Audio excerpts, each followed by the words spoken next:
Winter did not arrive in the Adirondacks like an enemy. It came dressed as a blessing. It laid white hands over the black pines, softened the roofs of old cabins, turned wood smoke into pale ribbons, and made Saranac Lake shine beneath the morning like a sheet of blue glass no one dared touch.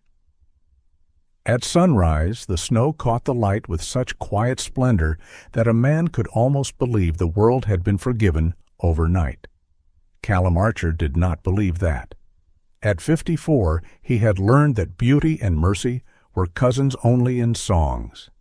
In real life, beautiful things could cover graves, erase tracks, and make a man forget how deep the cold had gone until he tried to breathe. His cabin sat at the edge of the trees, where the last gravel road bent toward the frozen lake, and then gave up.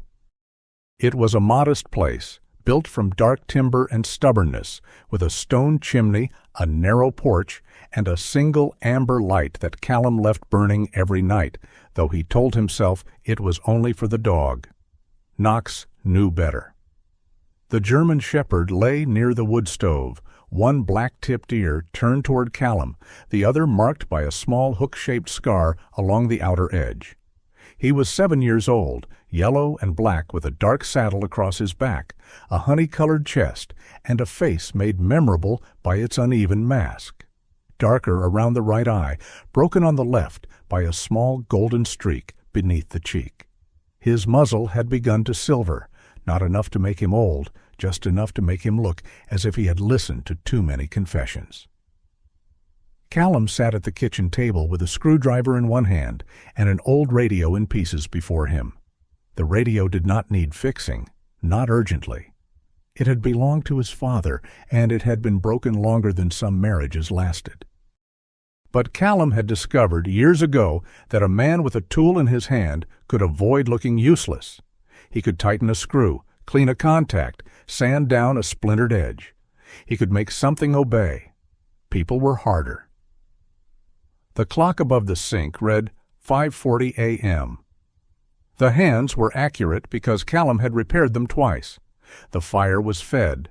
The porch was shoveled. A row of split birch logs stood stacked by size beside the back door, neat enough to look accused.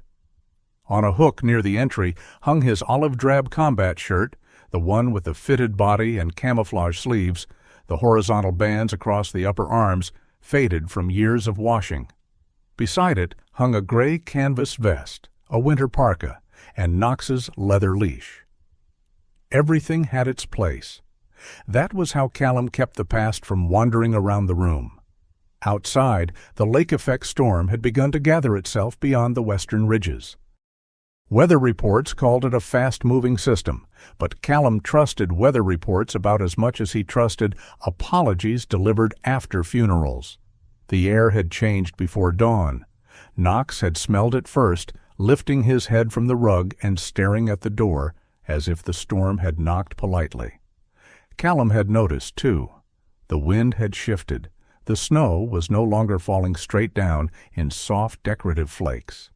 It slid sideways through the trees, whispering against the windows, dragging itself over the porch boards. The lake, frozen and pale under the early light, had disappeared behind a veil of white breath. "Not today," Callum muttered. Knox's amber eyes moved to him. "I wasn't talking to you." The dog gave a short exhale through his nose, the closest thing to sarcasm nature had ever managed. Callum set the screwdriver down and rubbed the bridge of his nose. His hands were broad, scarred, still steady. Too steady sometimes. That had been part of the problem. Men expected shaking hands after the worst things. They expected visible ruins. Callum had come home with a straight spine, a controlled voice, and the ability to make coffee, while his mind stood in a mountain pass half a world away. People had mistaken that for strength. His ex-wife had not.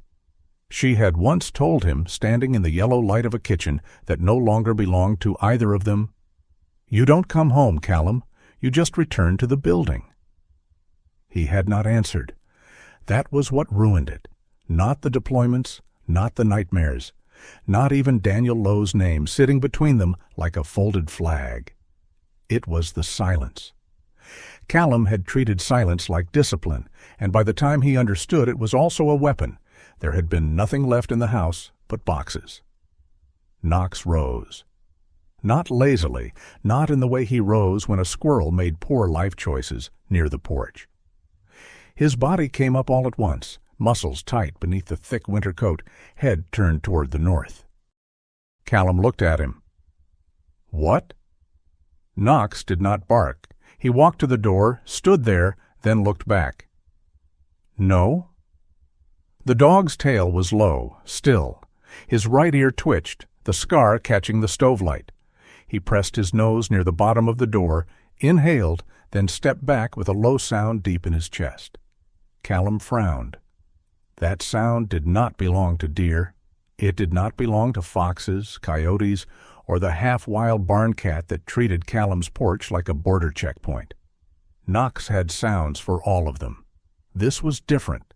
It was not fear, and it was not aggression. It was insistence.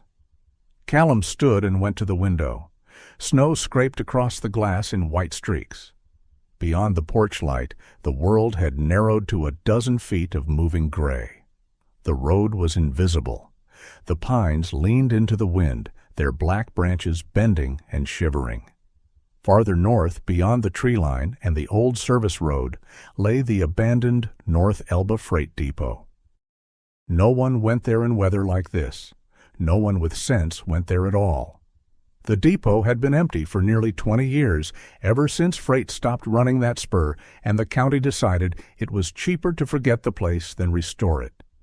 Callum had passed it on runs sometimes, a long, low building with a sagging metal roof, broken windows, and old loading doors warped by seasons. In summer, weeds grew between the tracks. In winter, snow gathered around it until it looked less built than buried. Knox pawed once at the door. Callum's jaw tightened. "Leave it." Knox turned and stared at him. There were orders a dog obeyed because he had been trained. There were orders he obeyed because he loved the man giving them. And then there were moments when love itself became disobedient. Knox barked once. The sound struck the room hard enough to make the old radio casing tremble on the table. Callum felt his pulse change. Not fear, not yet. Something older. A signal rising through the body before thought could dress it in language. He had known that feeling in bad places, before a ridgeline moved, before a quiet village street turned wrong, before the radio crackled with a voice that should not have been out of breath. Daniel's voice had been out of breath. Callum closed his eyes, but that never helped. Darkness was generous to memory. They had been pulling back through a narrow mountain road, under a sky the color of burned tin. Intelligence said the eastern cut was clear. The drone feed was 12 minutes old. 12 minutes could be a lifetime when men were running low on ammunition and cloud cover was collapsing. Callum had chosen the shorter route. He could still defend the decision. That was the cruelty of it. It had been reasonable. It had also been wrong. Daniel Lowe had gone back when the rear element broke contact, not for glory. Daniel had never been that kind of man. He went back because someone was down, because the world had been made of smoke and shouting, because men like Daniel carried other men as naturally as they breathed. The last thing Callum heard from him was not a scream. That would have been easier, almost. It was Daniel saying, calm and irritated, "Keep moving, Cal." So, Callum had. He had obeyed the dead before they were dead. Knox barked again, sharper this time. Callum opened his eyes. The dog stood with his body between Callum and the door now, not blocking him from leaving, but blocking him from pretending he had no choice. "Don't do that," Callum said quietly. Knox whined. There it was, the sound beneath the command, beneath the training. Not panic, pleading. Callum looked at the radio parts on the table, at the tidy stack of firewood, at the clock that kept perfect time because he could not. He thought of the porch light burning for no one. He thought of all the ways a man could survive and still refuse to be found. Then Knox did something Callum had not seen in years. He picked up the leather leash from the bench by the door and carried it to him. Callum stared at the leash hanging from the dog's mouth. The metal clip swung once, ticking softly against Knox's tag. "Cheap theatrics," he muttered. Knox did not blink. The storm shoved a hard fist of wind against the cabin. Snow hissed under the door. Callum took the leash. A strange stillness moved through the room after that, as if the house itself had been waiting for him to touch it. He pulled on the combat shirt, the olive fabric snug against his chest, camouflage sleeves rough over his arms. The faded horizontal bands at the biceps stretched as he reached for the gray canvas vest. He dressed fast with old economy: parka, gloves, wool cap, flashlight, first aid pouch from the shelf, coil of rope, because winter enjoyed humiliating men who underestimated it. Knox stood waiting. No triumph in him, only readiness. "You understand," Callum said, clipping the leash to his collar, "that if this is a raccoon, I'm telling everyone you've gone soft." The dog's tail gave one brief sweep. Callum opened the door. The storm entered like something alive. Cold struck his face, sharp enough to make his eyes water. Snow blasted across the porch, filling the yellow cone of the light. Knox lunged forward, paws hitting the steps, shoulders driving into the weather. Callum followed, pulling the door shut behind him. The world beyond the cabin had lost its edges. Trees appeared and vanished. The lake was gone. The road was a suggestion under the snow. Callum kept one hand on Knox's leash and the other around the flashlight, its beam cutting a weak tunnel through the white. They moved north. At first, Callum tried to guide the dog along the service road, but Knox resisted, pulling toward the old freight path that ran between the pines. The wind had swept the ground unevenly there, exposing patches of frozen gravel and burying others in thigh-deep drifts. Twice Callum slipped. Once he went down to one knee and cursed so fluently that Knox glanced back with what looked, in worse weather, like concern.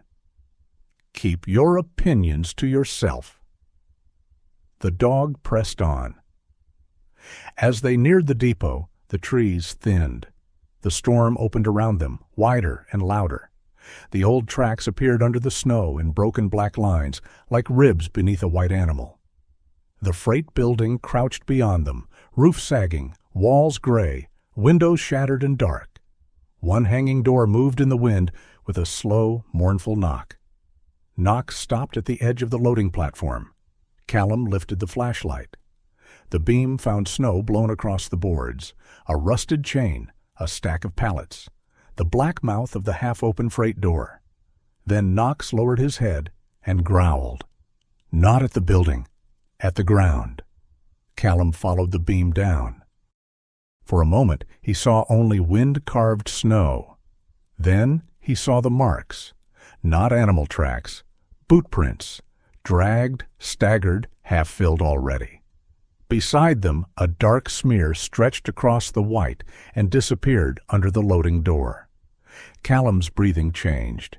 He crouched, touched two gloved fingers to the stain, and lifted them. Even in the cold, the color showed dark against the leather. Blood. Knox whined, low and urgent.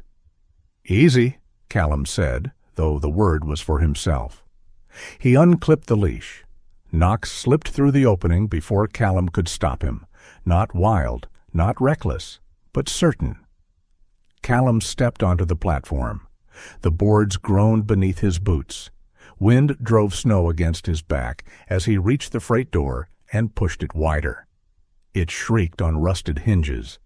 Inside, the depot smelled of old wood, cold metal, dust, and something human beneath it all. Sweat, fear, damp wool. Callum's flashlight swept across the interior. Empty crates, broken glass, a tipped barrel. Graffiti half covered by frost. Snow falling through a hole in the roof and collecting in a pale mound on the floor. Knox. The dog did not bark. That frightened Callum more than if he had. He moved deeper into the depot, placing each step carefully. The old building answered with little sounds, a settling beam, the tick of ice, the distant moan of wind through gaps in the walls. Somewhere ahead, Knox gave a soft, broken whine. Callum turned the beam toward the far corner. At first he thought he was seeing a pile of rags beside a row of rotting crates. Then the shape moved. A hand, thin, gloved, shaking. Knox stood over the figure, not touching, body curved against the cold, as if he could make himself into a wall. His head was lowered. His ears were back.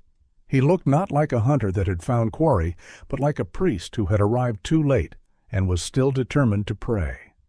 Callum crossed the space fast. An old man lay half-curled beside the crates, his coat torn open, snow crusted along one shoulder. His face was bruised, one eye swollen, lips pale and cracked. He was alive but barely. One arm hugged something tight against his chest. A suitcase? No. A worn leather valise, old-fashioned, brown with metal corners scratched silver. The man's fingers were locked around the handle as if death itself would have to ask permission. Callum dropped to one knee. "Sir, can you hear me?" The old man's eyelids fluttered. His breath came thin and uneven, each one a small argument with the cold.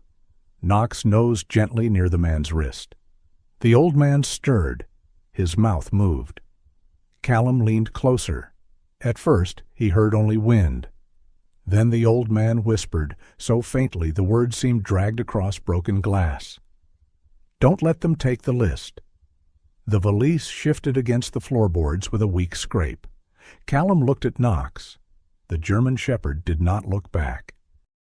His amber eyes stayed fixed on the old man, fierce and sorrowful, while the storm battered the abandoned depot and the last light from Saranac Lake vanished behind the snow. The old man's hand would not open. Callum tried twice, gently at first, then with the practical firmness of a man who knew cold could turn fingers into hooks.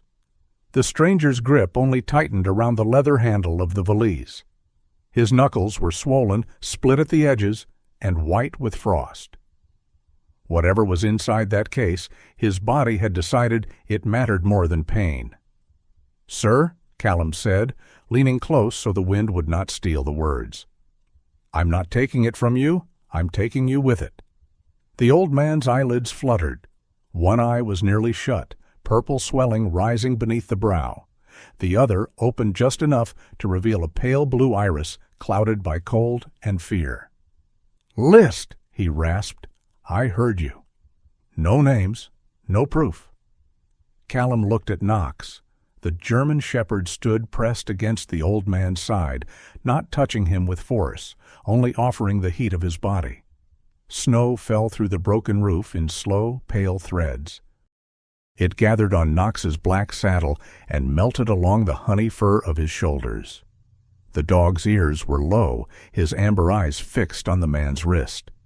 Then Callum saw what Knox had been studying.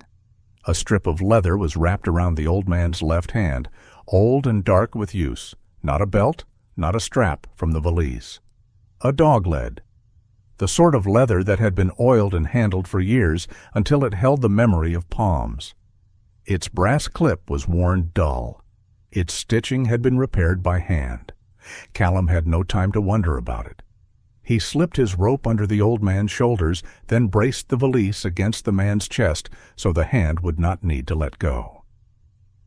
"Knox, back." The dog stepped away just far enough. Lifting the old man was like lifting a bundle of sticks wrapped in wet wool. He was lighter than Callum expected, but not limp. Even half frozen, the man fought to keep one arm around the case. His breath broke into small, painful sounds. Callum had carried wounded men before, but this was not a battlefield, and that made the wrongness sharper. No dust, no gunfire, no radio chatter. Just an abandoned freight depot, snow on rotting boards, and an old man left behind as if the weather were a disposal crew. At the open freight door, Callum paused. The beam of his flashlight caught the loading platform outside. Wind had already begun to soften the marks, but he saw enough. Boot prints that were not the old man's, heavier, wider. A set of tire tracks near the service road, half filled with snow. A dark smear dragged from the platform toward the interior. Not an accident. Someone had brought him here or followed him here and expected the storm to finish the paperwork.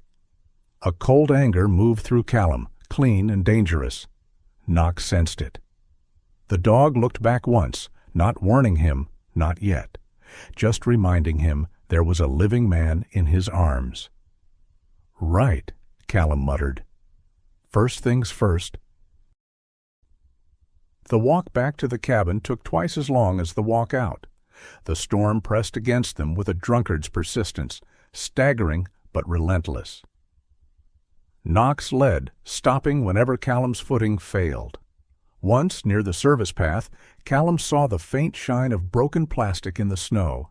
Maybe a taillight chip, maybe trash. He marked the spot in his mind. He did not stop. The old man stirred against his shoulder. "Depot," he whispered. "You're leaving it." "No, box." "There's no box worth dying over." A wet sound came from the old man. It might have been a laugh if laughter had been starved for a month.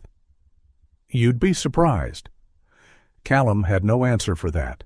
By the time they reached the cabin, his lungs burned, and his left knee had begun to throb with an old complaint.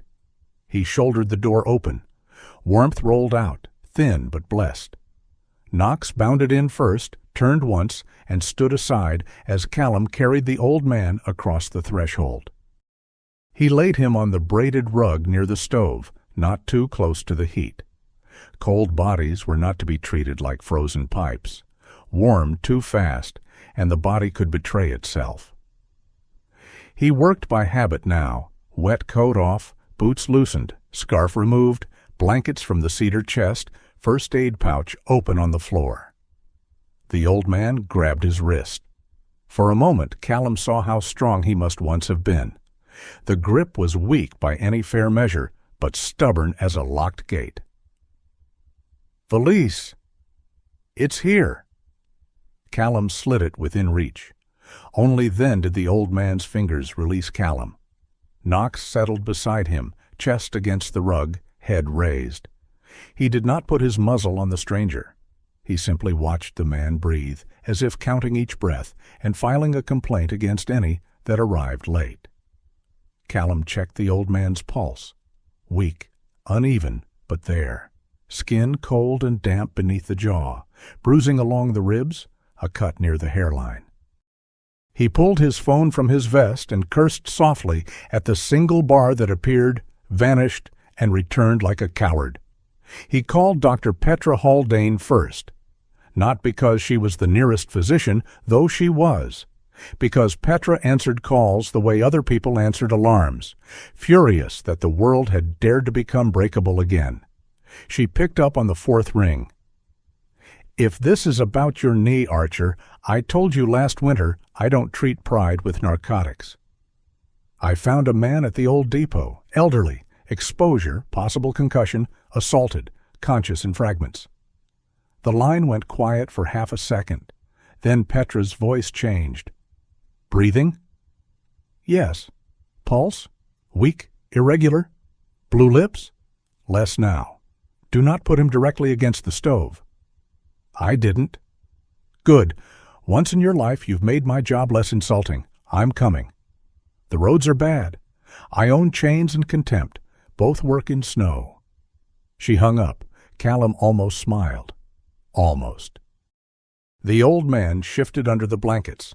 His one good eye opened again, unfocused, searching the room until it found the valise. Knox made a low sound, not warning, more like reassurance. "You're safe," Callum said. The old man swallowed. His throat clicked dryly. "No?" Callum looked at him. "Not while they have the others."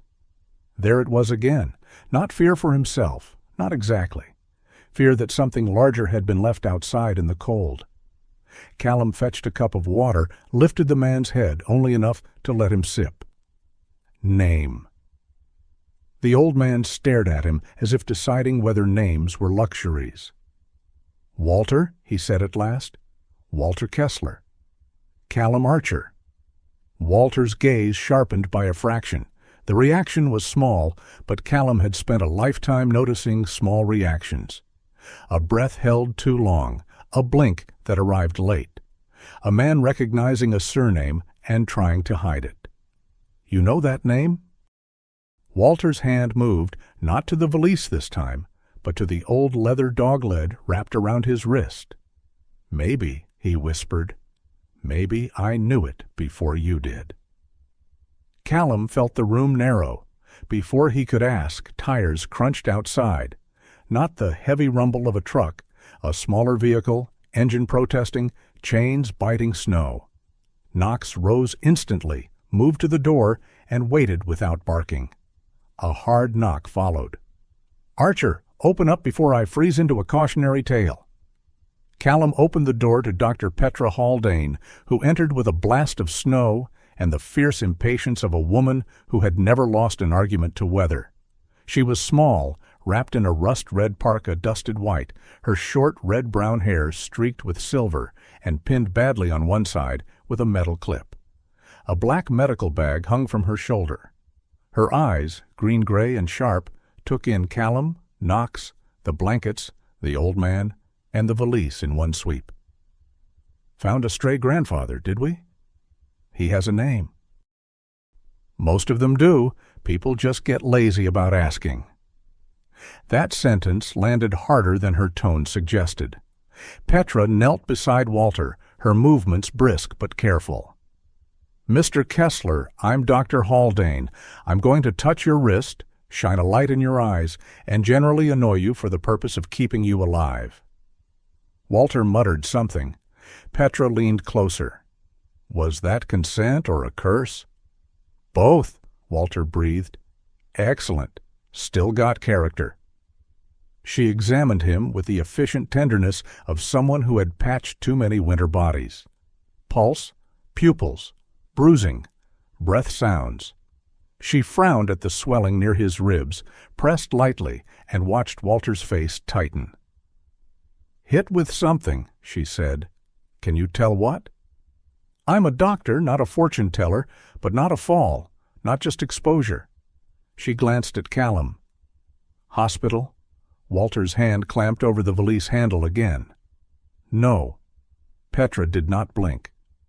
"That wasn't a suggestion." "No hospital until the papers are safe." Callum expected Petra to snap. Instead, her eyes moved to the valise, then back to Walter. Something in her face altered. Not surprise exactly. Recognition of a category of fear she had seen before. "What papers?" she asked. Walter looked at Callum. Callum said nothing. The choice had to be the old man's. That was the first rule of giving back dignity. Do not rescue a man and then take ownership of his voice. Walter's breath shivered in his chest. "Havenridge." Petra went still, only for a moment, but Callum saw it. "Havenridge Winter Care?" he asked. Petra's mouth tightened. "County winter shelter for seniors. Supposed to be." "Supposed to be?" She resumed, wrapping the blood pressure cuff around Walter's arm. "I've had patients come out of there missing medications, missing dentures, missing coats. Always an explanation, always a form, always someone telling me I'm emotional because I prefer living people to tidy paperwork." Walter gave a faint, bitter sound. "Forms are where they bury us." That silenced the room. Outside, the storm shouldered against the walls. The porch light flickered once and steadied. Knox returned to Walter's side, but this time he lowered his nose toward the leather lead at the old man's wrist. He inhaled slowly. Walter noticed. For the first time, something besides terror moved across his bruised face. He whispered a word Callum did not catch. Not English exactly, or maybe just too old and worn to arrive clearly. Then he gave a command, low and rough, the cadence clipped in a way that belonged to training yards, not living rooms. Knox sat, Instantly. Not because Callum told him, not because Petra startled him, because something in Walter's voice reached a room in the dog that Callum had never opened. Callum stared.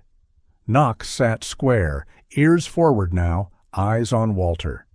The dog looked younger and older at once, as if his body had remembered a language written before him. Petra glanced from the dog to Callum. "That yours?" "Knox is mine." Apparently not entirely. Walter's eyes closed, but his fingers stroked the leather lead. "Good blood," he murmured. "Good training, better heart." Callum felt an irritation rise in him, irrational and immediate. Knox was not a relic, not a symbol, not a key to some old room Walter had the right to unlock. Knox was the only living thing that had stayed when Callum had made staying difficult. Then Knox shifted closer to Walter gently, and the irritation became something less simple. Callum looked away first. Petra finished her examination, gave Walter warm fluids in careful sips, cleaned the cut near his hairline, and wrapped his ribs. She wanted transport. Walter refused. Callum backed Petra, then Walter whispered that if he was moved before the valise was secured, more names would vanish by morning. Petra sat back on her heels. "You old men," she said softly, "always make dying sound like a scheduling conflict." Walter's mouth twitched. Callum pulled a chair to the table. "Open it." Petra looked up, Walter's one good eye fixed on Callum. "The case," Callum said. "You said papers. We need to know whether you're protecting evidence, memories, or winter madness." "Callum," Petra warned. "No," Walter said. "He's right." His hand trembled as he pulled a small key from inside his torn coat lining. Callum took it only when Walter nodded. The valise lock resisted, then clicked. Inside was no money, no jewelry, no weapon, nothing dramatic enough to justify blood in the snow. Just paper. Bundles wrapped in plastic sleeves. Envelopes stamped return to sender. Photocopies of pension checks. A small notebook filled with dates and initials. Receipts from Haven Ridge Winter Care. A folded list written in careful block letters. Callum spread the top documents across the table. Names. A column of names, ages, last known locations. Beside several were the same phrase, typed or copied from official forms. Refused intake, declined assistance, non-compliant, self-discharged. Petra leaned over his shoulder. Her face changed as she read. "I know this woman," she said quietly, touching one line. "Ada Whitcomb. She came to my clinic without her heart medication. Havenridge said she left voluntarily." Walter shook his head. "She asked for her violin. That was her crime." Callum looked from the papers to Walter. "What is this?" "The first layer," Walter said. Petra's eyes narrowed. "First?" Walter's hand slid over the old notebook, protective but no longer possessive. "Couldn't carry all of it. If they caught me with everything, they'd burn the whole truth and call it a warming accident." "Who is they?" Walter did not answer immediately. He seemed to be measuring the cost of naming people aloud. Then he said, "Havenridge keeps the ones who photograph well, the ones with daughters who visit. The ones who still have someone angry enough to ask questions. The rest of us." He swallowed. "We become difficult, unstable, refusing care." Petra's jaw set. Callum picked up one pension copy. The endorsement line was marked, but the signature looked wrong. Too neat, too repeated. Walter watched him see it. "They hold mail," he said. "Checks, benefit notices, papers that tell a person who he still is. They get signatures when hands are shaking or when eyes can't read. Sometimes they don't bother getting signatures at all." Callum heard the stove click, a domestic sound, small and absurd, against the size of what sat on his table. "And you?" he asked. "I asked why a man named Bernard Quill was listed as self-discharged 2 days after I helped carry him to the infirmary." Walter's bruised mouth bent without humor. That made me unpopular. Enough to beat you? The valise made me more unpopular. Petra rubbed both hands over her face, suddenly looking older. Walter, this is beyond me. I know. We need law enforcement. Walter's eye went to Callum. Careful which law. Some men wear good coats while looking away. Callum thought of the tire tracks near the depot, the blood, the service road, the deliberate placement of a human body where wind and time would clean the scene. He folded the list again, slowly. Where's the rest? Walter closed his eyes. For a second, Callum thought he had slipped away. Knox rose, touched his nose to Walter's hand. The old man came back on a breath. Depot, Walter whispered, under the floor, metal box. Not tonight. His fingers tightened around the leather lid. If they know I lived, they'll go back. Callum said, Let 'em. Petra snapped, No. The word cracked across the room. Callum looked at her. Petra stood, small and furious in her rust-red parka, the metal clip in her hair catching the light like a blade. No. You do not go charging back into a storm because your jaw tightens and the dog looks noble. He needs monitoring. These papers need copies. I need to document injuries. And you need to remember that being useful is not the same as being reckless. Callum's first instinct was to resent her. His second was to realize she was right. Knox, traitor that he was, sat beside Petra. Fine, Callum said. Petra pointed at him. That tone is not fine. That tone is a man building a bad idea in the basement. Walter made a sound that might have been a laugh, then coughed and regretted it. For a little while, the cabin became a field office of the wounded and unwilling. Petra photographed bruises with Walter's consent. Callum placed the papers in freezer bags to protect them from damp. Knox moved between the stove and the door, restless but quiet. The storm outside thickened until the windows showed only Callum's own reflection.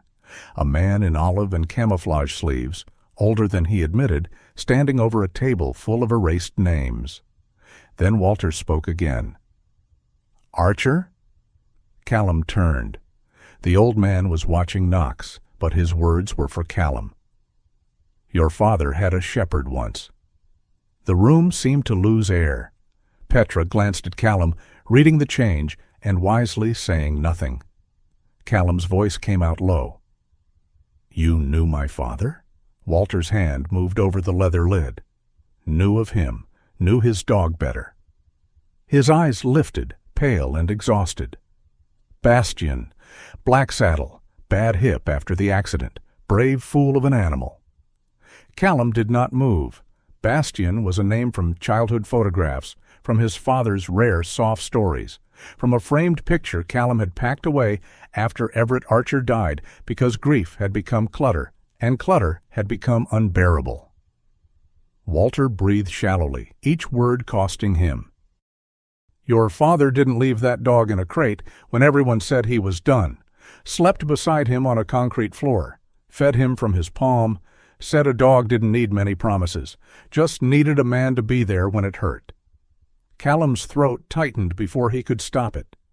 Walter looked at Knox then, and something like pleading entered his battered face. That's why I trusted the dog before I trusted you. Callum should have been insulted. Instead, he looked at Knox, at the scarred ear, the uneven mask, the steady amber eyes, and understood that the old man had not diminished him. He had measured him against a better inheritance than war. Walter's voice dropped to a whisper. Your father didn't abandon a wounded dog, Callum Archer. He drew one careful breath. I'm hoping his son remembers how to stay when a living thing has been left behind. No one answered. The wind pressed its white palms against the cabin windows. The papers lay on the table, names under plastic, not safe yet, but no longer alone. Knox lowered himself beside Walter and placed one heavy paw gently over the edge of the old leather lead, as if guarding both the past and the man who had carried it through the storm. Morning came late, as if the sun had stood outside the Adirondacks and considered turning back. When it finally entered, it did not bring warmth. It brought clarity. The storm had thinned into a bright, brittle pause. Snow lay high along the porch rails and over the road in clean, sculpted drifts. The pines beyond Callum Archer's cabin carried white on every branch, dark needles showing through like ink beneath thin paper.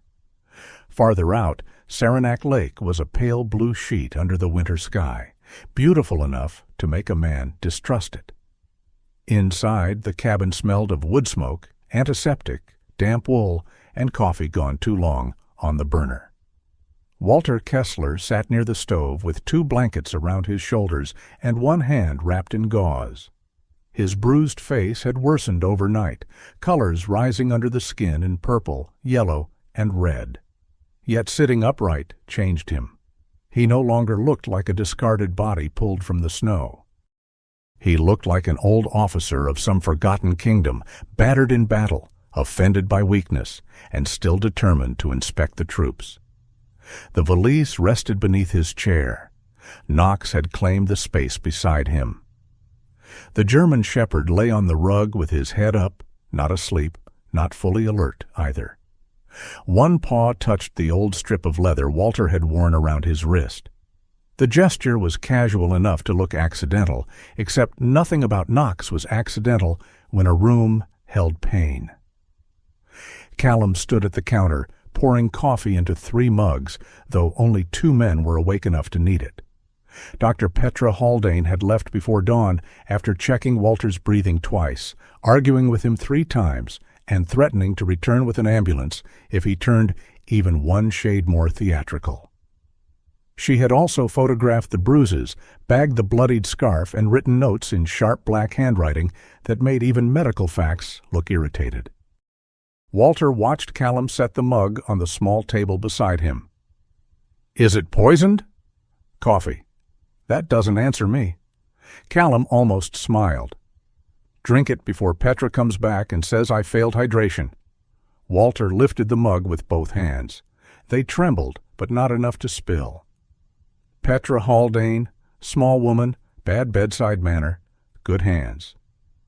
"You know her?" "No, I know the type. Medics, vets, nurses, field doctors. The good ones all sound angry because they've seen too much preventable stupidity." Callum looked toward the window. The old freight depot was invisible beyond the trees and the snow, but he could feel it out there. The metal box under the floor, the tire tracks filling in, the truth waiting in the cold like an animal holding its breath. "We should go back today," he said. Walter did not answer immediately. He drank the coffee, winced, then said, "This tastes like a boot-learned regret." "Petra made it." Walter nodded gravely. "Then I admire her less." The sound that came from Callum was too quiet to be called a laugh, but Knox's ears lifted as if it mattered. Walter noticed. The old man's gaze softened toward the dog, and for a moment his battered face changed. The hard military lines remained, but grief came through them like light through cracks in a barn wall. "He watches you," Walter said. "He watches everything." "No." Walter kept his eyes on Knox. "He watches you in the places where you leave the room." Callum's hand tightened around his mug. He disliked that, not because it was poetic, because it was accurate. Knox is trained. "Training gives a dog a door," Walter said. "Heart tells him when to open it." Callum turned from the window. "You were a handler?" "Trainer, mostly after the handlers had made a mess of their dogs, or the dogs had made a mess of the handlers." Walter shifted and paid for the movement with a breath through his teeth. "I worked at Fort Ransom for a spell, then a naval support program, then wherever they decided dogs needed fixing and men needed humbling." Callum had never heard Walter's name in his father's stories. But then Everett Archer had not been a man who told stories easily. He had released them in scraps, a kennel at dawn, a shepherd who hated thunderstorms, a trainer who cursed in 3 languages and trusted dogs more than officers. Callum looked at the strip of leather under Knox's paw. "You said Bastion." Walter's hand stilled around the mug. The cabin became quieter. Even the stove seemed to settle and listen. "Your father's shepherd," Walter said. "Bastion was before my time." "Not much before. You were small when he died, if memory hasn't started stealing furniture from the wrong rooms." "I remember photographs." Walter nodded. "Black saddle, heavy chest, left hip went bad after the accident. One ear never stood right after that, made him look like he was skeptical of creation itself." Callum remembered the photograph in his father's workshop. Everett Archer in a brown field jacket, younger than Callum could now imagine him, kneeling beside a German shepherd with a crooked ear. Callum had once asked if the dog was sick. His father had said, "No, just earned." At the time, Callum had not understood that a body could earn damage and still be loved. Walter reached down, fingers moving over the leather lead. Knox allowed the touch, watching his hand, but not resisting. "This was his," Walter said. Callum said nothing. "Not all of it. I've repaired it twice, replaced the clip once. Leather holds memory if you care for it, same as men, though men complain more." "Why do you have it?" "Your father gave it to me after Bastion passed." Walter's voice was level, but the words came more slowly now. "Said I'd kept the fool alive long enough to make goodbye decent." The sentence found some old sealed room in Callum and opened a window. He did not want that room opened. "What happened to him?" "Bastion?" Callum nodded. Walter leaned back, eyes on the fire. "Transport accident. Winter, funny enough. A truck slid off a service road near the kennels. Crates shifted. Bastion took the worst of it. Hip crushed, ribs cracked, lung bruised. Most men looked at him and saw cost. Your father looked at him and saw a promise he had not finished keeping." Callum turned his mug once on the counter. Everett wasn't sentimental. "No." Walter's mouth twitched. He was worse, loyal. Outside, a sheet of snow slid from the roof and hit the ground with a soft, heavy thud. Knox lifted his head, then settled again. Walter continued, "Your father slept on the concrete beside that dog for 3 nights. Wouldn't leave the kennel unless ordered, and even then he came back smelling like guilt. Bastion was in pain. Mean with it sometimes. Snapped at a corpsman. Snapped at me. Never snapped at Everett. He told me Bastion was brave. Brave is what people say when they don't know how else to honor suffering." Walter looked at Callum. "That dog was scared, hurting, confused, and still, when your father put a hand near him, he tried to wag his tail. That was not bravery. That was trust, doing its best under bad weather." Callum looked away first. He saw his father at the workbench, sleeves rolled, repairing a hinge that did not need repairing. Saw the same trick in himself. Men in the Archer family did not always know how to say love, but they could fix a latch until it shone. Walter rubbed the leather lead between thumb and forefinger. "One night, your father said something I never forgot. Bastion was whining, low and ugly. Everett had his palm on the dog's ribs, counting breaths. I told him he needed sleep. He said, 'A dog doesn't need many promises, just needs a man to be there when it hurts.'" Callum felt his chest tighten. Not dramatically. No thunderclap. Just a small internal shift, the kind that made a man realize he had been standing crooked for years. Knox rose then and crossed to Callum. The dog pressed his shoulder against Callum's thigh, brief and solid, before returning to Walter's side.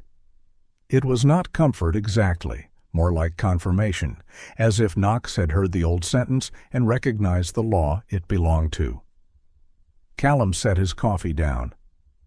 "My father never told me that." "Fathers are cowards with their best truths," Walter said. "They leave sons to trip over them later." That should have annoyed him. Instead, Callum found himself looking at the old lead as if it had grown heavier in the room. It was not evidence in the legal sense. It would not convict Havenridge. It would not bring back Daniel Lowe, or repair a marriage, or lift snow from a road. But it changed the shape of Walter. The old man was no longer only a victim with a valise. He was a witness to a version of Everett Archer that Callum had almost forgotten existed. A version kneeling on concrete beside a wounded dog, refusing to confuse usefulness with worth. And worse, better, perhaps. He was a witness to a standard Callum had inherited, whether he wanted it or not. Callum moved toward the table where the papers from the valise lay sealed in plastic bags. "You said you had someone who could help." Walter blinked, pulled from memory. "In the inside pocket." "My coat." Callum took the torn coat from the chair near the door. Its lining was damp, one sleeve stiff with dried blood. In the inner pocket, behind a folded bus schedule and a packet of old cough drops, he found a business card in a clear sleeve. The card was worn soft at the corners. Miriam Lowe Civil Rights and Elder Advocacy, Albany, New York. Callum read the name once, then again. The cabin, which had been too warm a moment before, seemed to drop 10 degrees. Walter watched him. "You know her?" Callum held the card between two fingers. Daniel Lowe had a daughter. Walter's eyes sharpened. "You're Daniel?" There were names men spoke easily, and names they carried like unexploded shells. Callum set the card on the table. "Yes." Walter looked toward the fire. "Didn't know. Why do you have her card?" "Woman at a mission in Plattsburgh gave it to me. Said Miriam Lowe had taken a case for 2 old sisters whose disability checks went missing under a guardianship mess. One, too, made a judge apologize in writing, which I respect because judges dislike bending their necks." Callum did not pick up the card again. Miriam Lowe. He had seen her once, years ago, at Daniel's memorial. She had been young then, maybe in college, standing beside her mother with her hands folded so tightly that her knuckles whitened. Callum had tried to speak to her. He had said something honorable and useless. She had looked at him with Daniel's eyes and said, "Was he afraid?" Callum had answered, "No." It was the kindest lie he could offer a grieving daughter. He had regretted it ever since. Fear did not dishonor the dead. Pretending they were made of stone did. Walter coughed, then winced and pressed a hand to his ribs. "Call her." "No?" The answer came too fast. Walter's mouth twisted. That was not a tactical assessment. That was a wound talking. "You don't know what you're asking." "I know exactly what I'm asking. I'm asking a man with a phone to call a lawyer while other people's names sit on his table." Callum's jaw tightened. Walter leaned forward, the blankets slipping from one shoulder. Knox immediately rose, but Walter held up a trembling hand. "Don't fuss, dog. I am making a point." Knox huffed and sat. Walter's voice weakened, but not his resolve. "If you won't call for me, call for Ada Whitcomb. Call for Bernard Quill, even if he's dead. Call for the ones who signed papers they couldn't read.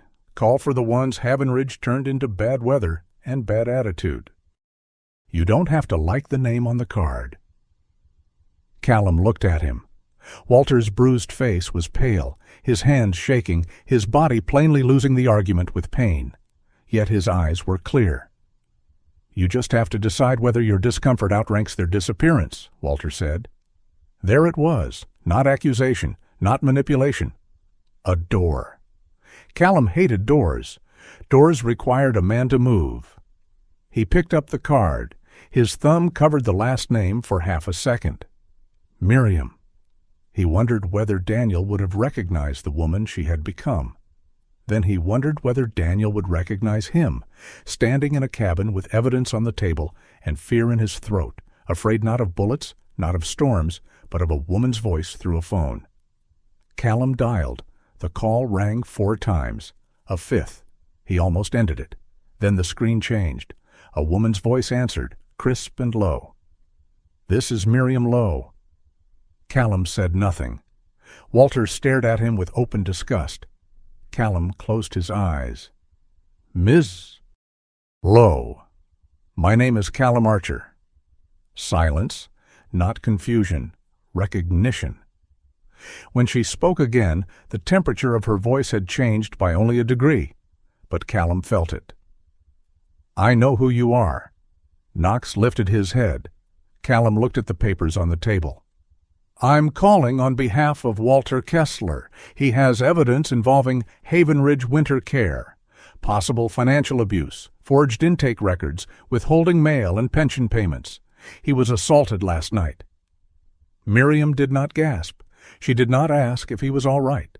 She did not waste a word on surprise. "Is he safe now?" "As safe as he can be in my cabin." "Is there a doctor?" "Yes, Petra Haldane. She examined him." "Photographs of injuries?" "Yes." "Original documents?" "Some copies, a notebook.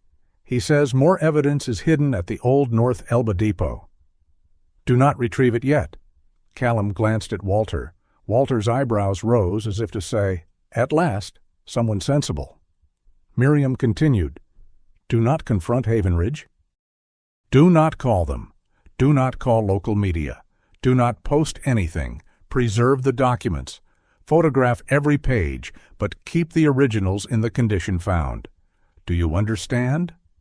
Callum's voice went flat. "I understand procedure." "I'm not asking whether you understand procedure, Commander Archer. I'm asking whether you can obey it when you're angry." The old rank struck him like a small stone. "I'm not a commander anymore." "No," Miriam said, "but men like you often keep issuing orders to rooms that never enlisted." Walter lowered his mug slowly.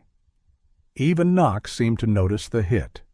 Callum looked toward the window. Snow glittered under the thin winter sun. Somewhere beyond it, the depot waited with its metal box and blood-dark boards. "I'm trying to help," he said. "I believe that." Miriam's voice did not soften. "I also believe help from guilty men can become dangerous when they decide pain makes them pure." Callum did not answer. Walter's lips parted in something dangerously close to admiration. Miriam said, "Put Walter on speaker." Callum tapped the screen and set the phone on the table. Walter straightened as much as his ribs allowed. "Ms. Lowe." "Mr. Kessler, I need you to answer carefully. Are you asking me to represent you?" "Yes." "Are you safe from immediate threat?" Walter looked at Callum, then Knox. "Safer than last night." "That is not a legal category, but I'll accept it for now. Do you consent to Dr. Haldane sharing medical documentation with me?" "Yes." "Do you consent to Mr. Archer preserving and photographing the documents currently in his cabin?" Walter hesitated. Callum expected him to guard the papers with the same fierce suspicion. Instead, Walter looked at Knox's paw resting near Bastian's lead. "Yes," he said. "I consent." The word changed the room, not dramatically, no music from the rafters. But something shifted. Until then, Callum had been a rescuer moving around Walter's crisis. Now, Walter had chosen, named, permitted. He was not cargo pulled from snow. He was a client, a witness, a man with authority over his own truth. Miriam heard it too. "Good. I'm leaving Albany within the hour." Callum turned sharply. "Roads are bad. I have winter tires and no patience for predatory care facilities." Walter murmured, "I like her." Miriam ignored that. "Mr. Archer." "Yes." "Until I arrive, you do 3 things. First, keep Walter warm and awake in intervals as Dr. Haldane instructs. Second, copy the documents without rearranging them. Third, remember that your dog is not evidence, not bait, not a shield, and not a substitute for a warrant. Callum's eyes moved to Knox. The dog blinked once. I wasn't planning. Good. Then you won't mind being told not to.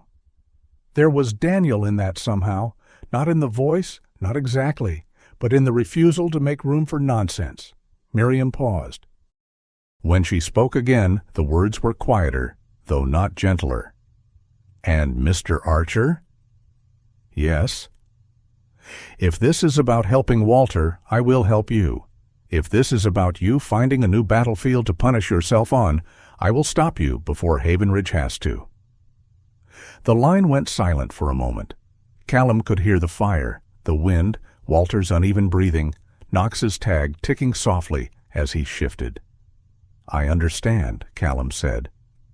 No, Miriam replied, but you may learn. She ended the call. For a long while, no one moved. Then Walter, who had been beaten, frozen, threatened, and medically scolded within the same 12 hours, leaned back and closed his eyes with the solemn satisfaction of a man watching weather turn in his favor. That, he said, is a lawyer? Callum stared at the phone. Knox rose and came to his side. The dog pressed his scarred ear briefly against Callum's thigh. Not comfort this time, not command, a reminder. The old lead lay on the rug beside Walter, dark with age, bright at the worn places where hands had kept faith with it. Callum looked at it and thought of his father on a concrete kennel floor, of Bastian breathing through pain, of Daniel telling him to keep moving, of Miriam Lowe driving north through snow with her father's name between them. He had spent years believing the past was a locked room. Now it had become a road, and people were coming down it. Miriam Lowe arrived in the Adirondacks under a sky so bright it looked almost innocent. The storm had left the world polished. Snow rested on the shoulders of pines, along fence rails, on the hood of Callum Archer's truck, and across the old road in smooth white swells. The lake beyond the trees had turned a clear winter blue, the kind of blue painters used when they wanted heaven to seem close enough for ordinary people. Miriam did not look at the lake for long. She stepped out of a dark SUV with road salt along the doors and ice on the wheel wells. Her charcoal wool coat reached her knees. A burgundy scarf was wrapped once at her throat, not for elegance, but because she knew how cold found gaps. In one hand, she carried a worn brown leather briefcase. In the other, a lidded travel mug that looked untouched. Callum opened the cabin door before she knocked. For 1 second, neither of them spoke. He had expected recognition to come with anger. Instead, Miriam gave him something worse, professional calm. Her dark eyes moved over his face, the olive-drab combat shirt beneath his gray vest, the scar above his left brow, the careful stillness that had once passed for discipline and now looked to her, perhaps, like a man standing guard over a ruin. "Mr. Archer," she said. "Miss Lowe." No handshake at first, then she offered one, because the work required a door, and manners were sometimes the hinges. Her grip was firm, brief, and without forgiveness. Knox stood behind Callum, watching her. Miriam looked down. The German shepherd's amber eyes held hers without challenge. His black and gold coat was still rough from the previous night's snow, his scarred right ear angled forward. Miriam lowered her hand, palm relaxed, not reaching for him. "Hello, Knox," she said, as if greeting a colleague whose resume she had already reviewed. Knox sniffed once, then stepped aside. Callum did not miss that. Miriam entered the cabin and brought the cold with her, but not disorder. She removed her gloves, set them beside the door, and went straight to the kitchen table, where the documents were laid in careful rows under plastic sleeves. Walter Kessler sat near the stove, pale but upright, 2 blankets around his shoulders like a reluctant monarch receiving court. His bruises had darkened overnight. His eyes had not. You drove fast, Walter said. I drove legally. That's not an answer. It is the only one I'll give while representing you. Walter's mouth bent. Good. I prefer lawyers who lie selectively. Miriam set her briefcase down. I prefer clients who remain alive long enough to sign affidavits. Then we shall both be disappointed occasionally. That earned him the smallest lift at the corner of her mouth. It vanished when she opened the first folder. The room changed. Not dramatically. There was no thunder outside, no dog barking, no sudden revelation lit by lightning. Only paper. Paper had its own weather. Thin sheets could darken a room faster than storm clouds when they carried the right names in the wrong columns. Miriam worked without ceremony. She photographed each document with a scanning app, labeled evidence bags, wrote notes in a clean, narrow hand, and asked Walter questions that sounded simple until they cut. When did you first enter Haven Ridge? November 3rd. Who conducted intake? Woman named Mrs. Platt, soft voice, hard pen. Did you sign any financial authorization forms? I signed a meal agreement and a medication release. I did not sign away my pension. Could you read the documents clearly? With my glasses. Were your glasses with you? Walter looked down. No, they had been taken for repair. Miriam stopped writing for half a second. Callum saw it then. Not shock, not pity. Calculation. The good kind. The kind that made room for anger later, after the facts were nailed to the floor. Doctor. Petra Haldane arrived 20 minutes later with a fresh bandage kit and the expression of someone offended by everyone's blood pressure. Her rust-red parka shed snow in small clumps near the door. She carried her black medical bag in one hand and a paper sack from the diner in the other. I brought soup, she announced, not because any of you deserve it, but because bodies are legal evidence too, and dead evidence is inconvenient. Miriam looked up. Dr. Haldane? Petra, if you call me doctor all afternoon, I'll assume you're about to ask for something annoying. I am. Then Petra will do. They shook hands.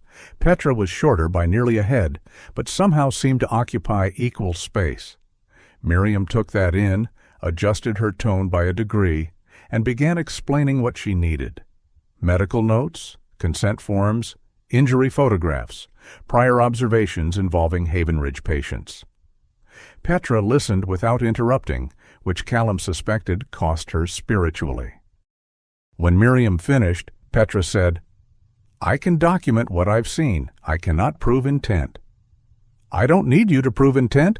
I need you to make it harder for them to call patterns coincidence. Petra stared at her for a second. Then she nodded. That I can do.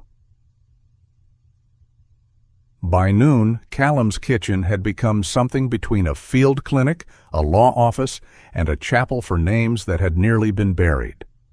Knox moved quietly among the chairs, occasionally resting near Walter, occasionally checking the window, sometimes watching Callum with the irritating patience of an animal who knew humans required supervision. Miriam called Evelyn Strake from the table. She put the phone on speaker only after Evelyn agreed. The prosecutor's voice came through cool and controlled, with the dry precision of someone who had spent years saying no to people who brought her righteous fury without admissible evidence. Miriam, I received your summary. Haven Ridge is not a minor operation.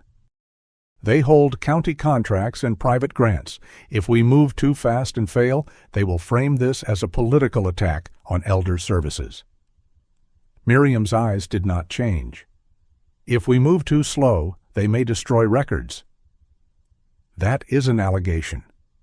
It is a risk. Based on? Walter Kessler's statement, returned mail, duplicate signatures, medical concerns from Dr. Halden, and a hidden secondary cache of documents at the old North Elba depot. Evelyn was silent for a beat.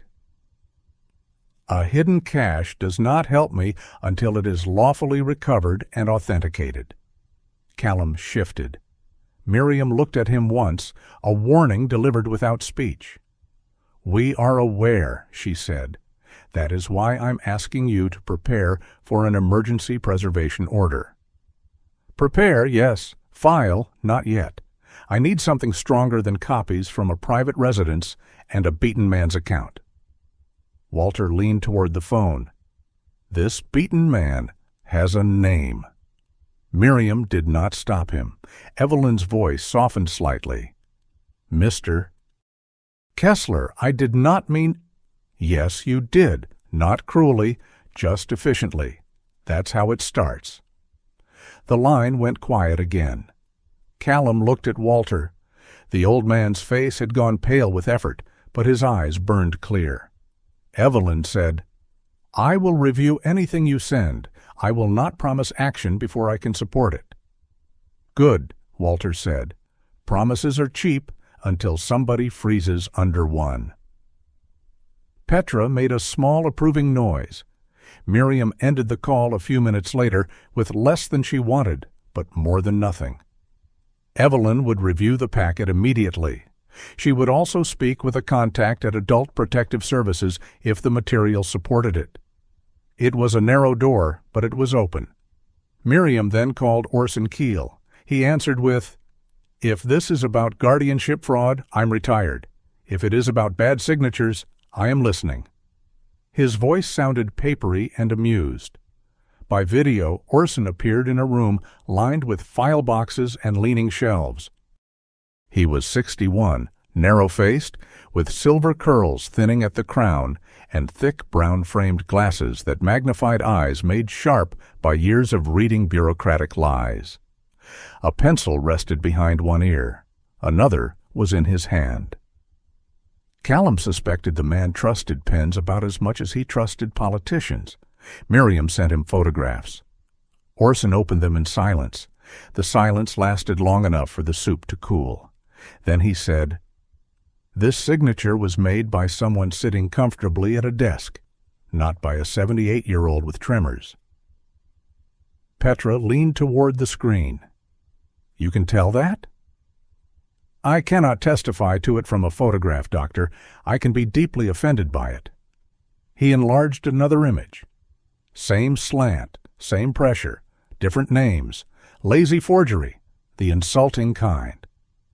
Walter muttered, "I knew I liked him." Orson kept reading.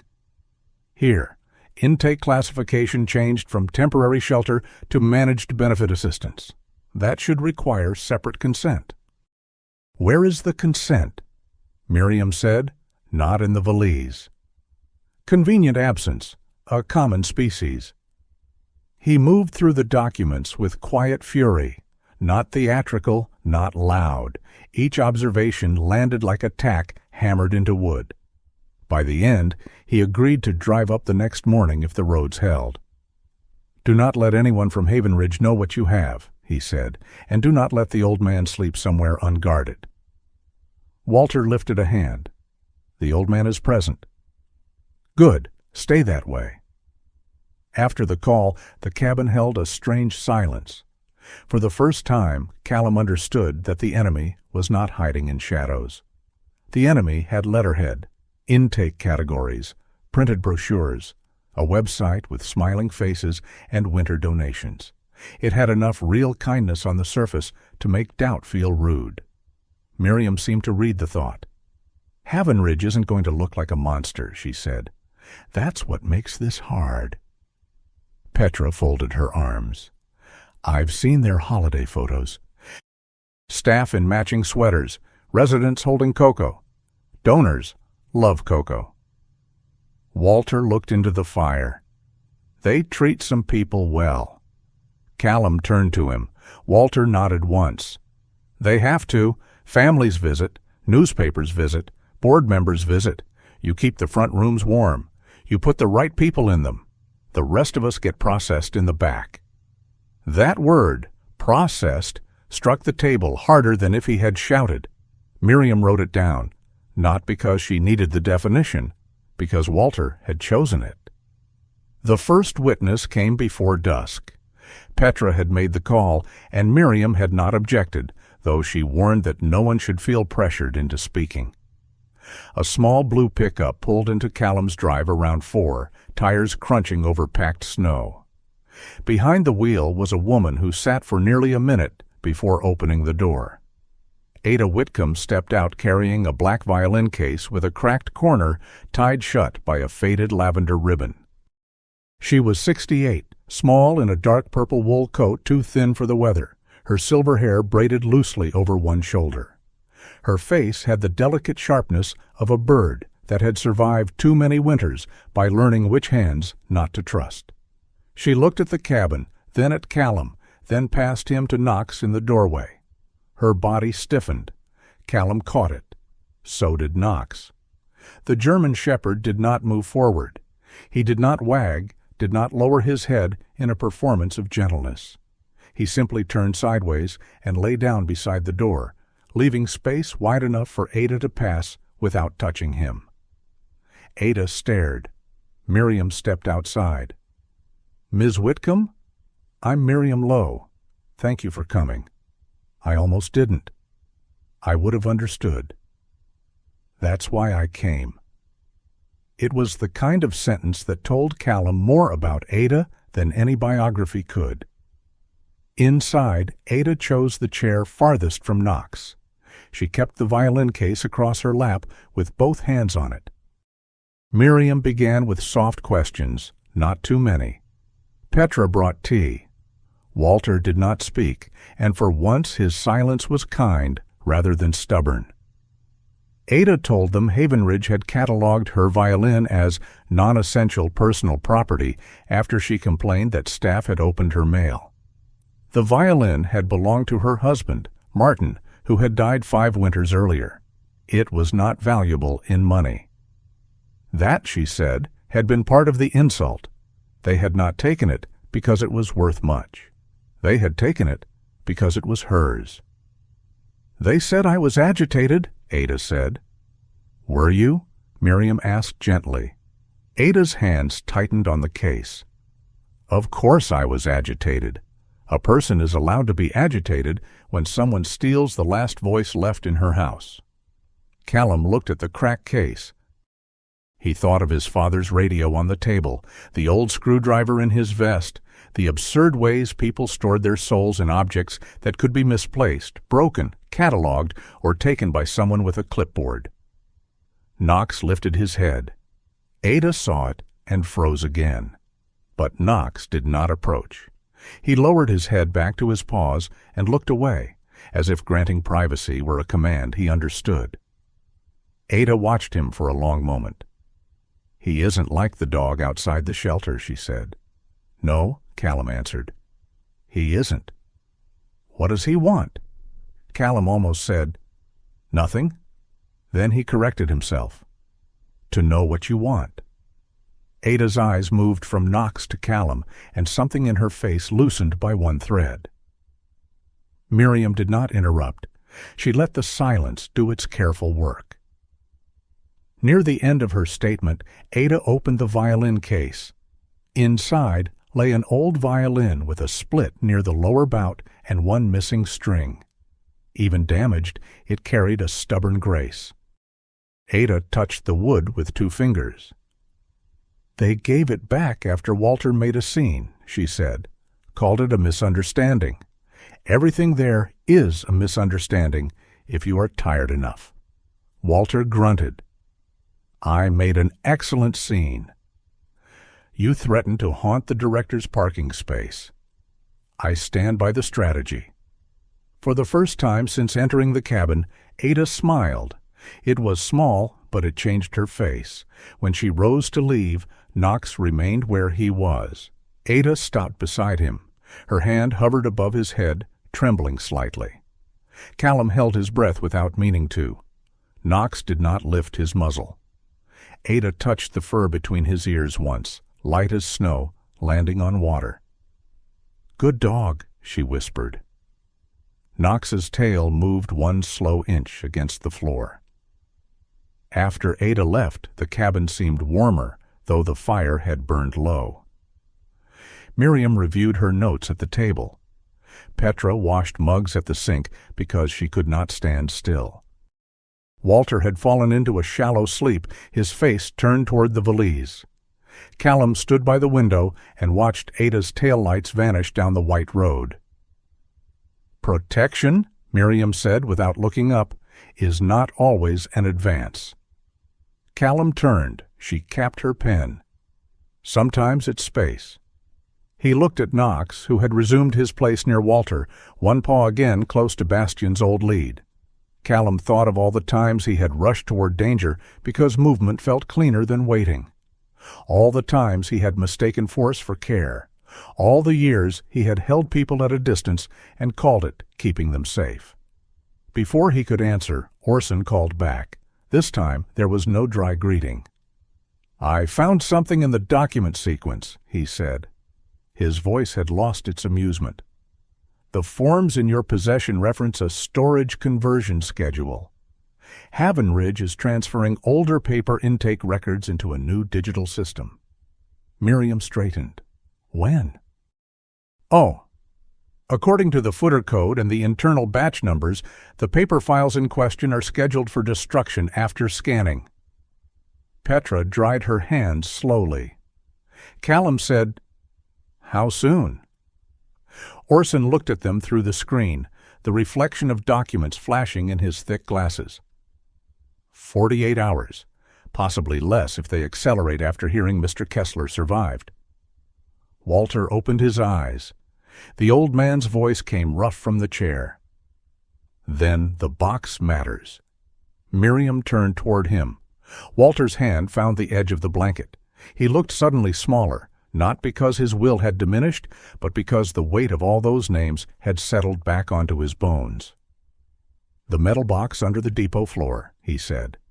"It has the schedule copies, transfer logs, names before they change them." Miriam's face grew still. "That may be enough for Evelyn," she said. Callum reached for his parka. "No," Miriam said at once. He stopped. She stood, not tall, but immovable. "We do this right." The storm covered half the tracks already. "And if you contaminate the site or get yourself arrested for trespass, you hand Havenridge a gift with a bow on it." Petra pointed a dish towel at him. "Listen to the woman with the law degree before I sedate you with soup." Walter gave a faint cough that might have been agreement. Callum looked toward the darkening window. Beyond the trees, the depot waited with its broken roof and hidden floorboard. Beyond that, Havenridge sat warm and lit, probably serving dinner beneath framed photographs of kindness. Miriam picked up her phone. "I'm calling Evelyn again," she said. "This time, we push." The chapter of the day closed not with a rescue, not with a confession, but with a clock beginning to count down. On the table lay the names already found. Under the depot floor lay the names that might still be saved from erasure. And for the first time since the storm began, Callum understood that patience could be a weapon too. The old freight depot looked smaller in daylight. That made it worse. At night, under storm and flashlight, the North Elba freight depot had seemed almost mythic, a hulking beast of rusted metal and old wood, crouched in snow, hiding blood in its belly. By morning, beneath a pale winter sun, it looked neglected rather than haunted. Broken gutters, a sagging loading door, boards gray with rot, a place the county had not feared enough to demolish and not loved enough to save. Sheriff Lyle Corrigan stood beside his cruiser with his hands on his hips and a mouth that looked built for reluctant apologies.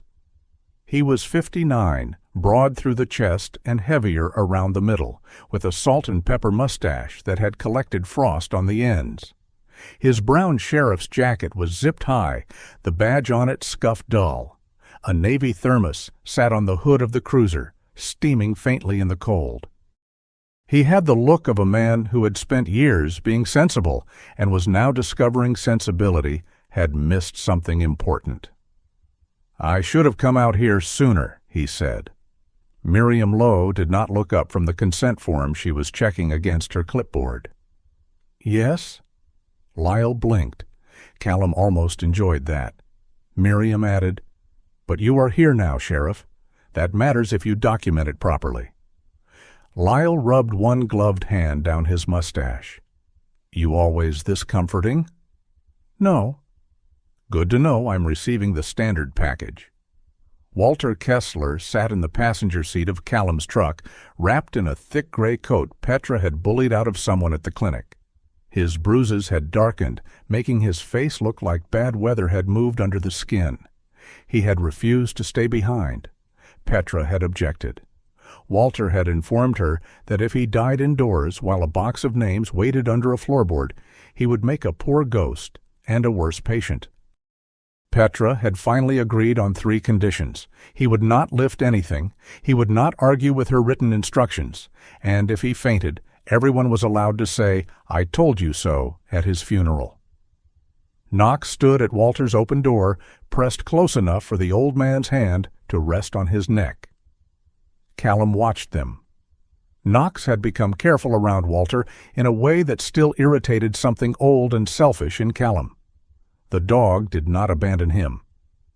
No, but he had widened the circle. Once Callum might have called that disobedience. Now he was beginning to suspect it was growth, which was more inconvenient. Miriam finished with the paperwork. "Sheriff Corrigan, you are here as local law enforcement observing recovery of potential evidence voluntarily disclosed by Mr. Kessler. You will photograph the entry point, floorboard, box location, and condition of materials before anything is moved." Lyle lifted his phone. "Already on it." "Good." He looked at Callum.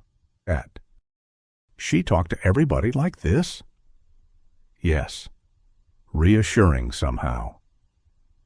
The depot's interior smelled less violent in the daylight, but not cleaner. Sunlight slanted through holes in the roof, laying pale bars across the floor. Snow had melted and refrozen in places, turning old dust into gray crust. Callum saw again the corner where Walter had been lying. He saw the stain on the boards, darker now, less dramatic, more real. Lyle photographed it in silence. That silence mattered. Walter entered slowly, one hand on Knox's collar, the other on Callum's arm, though he pretended he needed neither. He directed them past the rotted crates, past the old loading scale, to a section of floor near the rusted rails, embedded at the rear of the building. "Third board from the split iron plate," he said. "Right side, the nail head is false." Lyle crouched. "False?" "Painted it with rust and arrogance." Callum knelt and found the nail head. It was not a nail. It was a trimmed screw cap fitted into a shallow hole. He used his father's old wooden-handled screwdriver from his vest pocket and worked it free. Miriam noticed the tool. She said nothing. That restraint from her felt almost generous. The board came up with a low groan. Beneath it sat a metal box wrapped in black plastic and tied with twine. It was the kind of lockbox used for tools or cash drawers, dented on one side, paint peeling along the lid. Walter did not reach for it. That surprised Callum more than if the old man had lunged. "It's yours," Callum said. "No," Walter answered, breath shallow. "It belongs to the people whose names are in it." Miriam's pen stopped moving. That was the moment the depot changed. Not because of a discovery, because Walter had refused possession. The valise had been his burden. The box was testimony. A man could carry a burden alone. Testimony demanded witnesses. Lyle photographed the box in place, then lifting, then opening. Inside were plastic sleeves, a small notebook bound in black cloth, photocopies of staff schedules, intake revisions, and transfer logs. Several pages bore the names Dale Mercer and Nolan Vetch. Dale appeared as a transport contractor on nights when older residents were listed as having self-discharged. Nolan Vetch's initials appeared beside multiple incident reports, each one neat, brief, and bloodless. Miriam read one page and went still. "What?" Callum asked. She turned the sheet so Lyle could photograph it. "Pre-revision intake list," she said. "These names appear before classification changes." Walter leaned heavily against Knox. "Before they made us difficult." Lyle's face hardened. There was no grand vow, no speech about justice.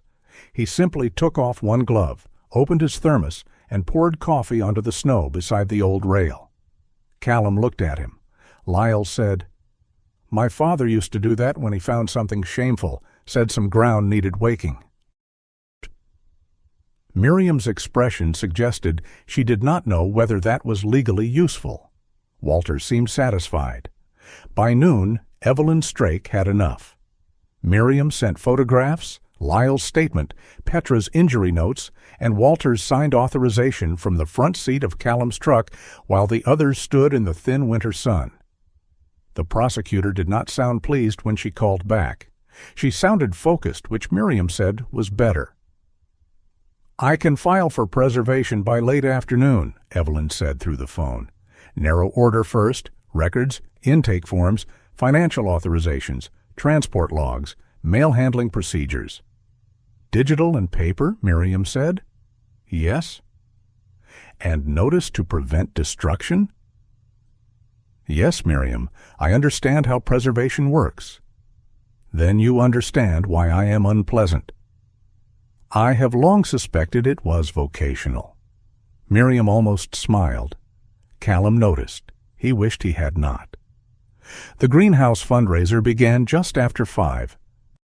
It was held at the Lake Saranac Community Conservatory, a glass structure built years earlier by donors who liked plants, winter weddings, and seeing their names on brass plaques. On a night like that, with snow falling lightly outside and warm light glowing through steamed panes, it looked like a lantern set in a white field. Inside, the air smelled of pine garland, baked apples, damp wool, and expensive candles pretending to be firewood. Strings of small gold lights hung from dwarf evergreens in ceramic pots. A table near the entrance displayed brochures for Haven Ridge Winter Care, smiling elders in matching scarves, staff in coordinated sweaters, bowls of soup, bright beneath professional lighting. Callum disliked the place immediately, not because it was ugly, because it was beautiful in exactly the way Lies preferred. Walter stood near the rear with Knox at his side. "Doctor?" Petra had provided a temporary medical support note for Knox, phrased sharply enough that no volunteer at the door dared question it. Miriam had warned Callum twice. He was there as support, not force. His hands were to remain visible. His mouth was to remain closed unless asked a direct question. His jaw, she said, was not a legal instrument. "I know how to stand in a room," Callum had said. Miriam had looked at him. "I know. That is often the problem." Now he stood beside a potted citrus tree, olive combat shirt hidden under his wool coat, watching Celeste Varick move through the crowd. Celeste was 63, elegant in a cream cashmere coat worn open over pale gray wool. A silver snowflake pin gleamed at her collar, catching the greenhouse lights each time she turned. Her hair was a silver blonde bob cut to her jaw, flawless as a polished blade. She touched donors lightly on the arm when she spoke. She tilted her head when listening. She made concern look effortless and therefore suspicious. "Mrs. Varick built half that place from nothing," Lyle murmured from behind Callum. Callum glanced at him. Lyle's mouth tightened. "That's what makes this hard."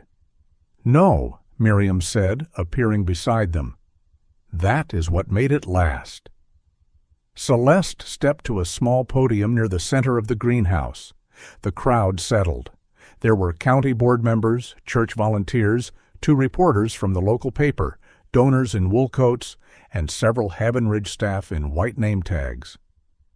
"Winter," Celeste began, smiling softly, "has a way of revealing what a community truly believes." Callum felt Walter shift beside Knox.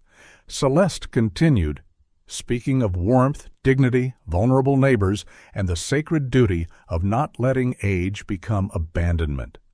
Her voice was gentle, trained, almost musical. She thanked donors. She praised volunteers. She described Havenridge as a house with many hands holding the door open. Maeve Donnelly, standing near the pastry table with arms crossed, snorted loudly enough to endanger subtlety. Callum had met her only an hour earlier in the parking lot, where she had arrived wearing a green quilted coat, a red wine-colored scarf, and the expression of a woman who had once commanded hospital kitchens and still believed soup could expose moral failure. She had brought no documents, only memory and contempt. Beside her stood Russell Teague, tall and narrow under a brown newsboy cap, eyebrows fierce enough to challenge weather. He held a folder under one arm and tapped one finger against it as if tuning an invisible piano. Ada Whitcomb remained near Miriam, violin case clutched in both hands. Celeste's speech ended to warm applause. Then Miriam stepped forward. She did not raise her voice. That was part of her power. "Mrs. Varick, may I ask a brief question on behalf of Mr. Walter Kessler?" The name moved through the room like a draft. Celeste's smile flickered, then returned with professional sorrow. "Of course," she said. "Walter, we were so relieved to hear you had been found. Your situation has been a great sadness to us." Walter's hand tightened on Knox's collar. Celeste turned slightly toward the donors, gathering them with her expression.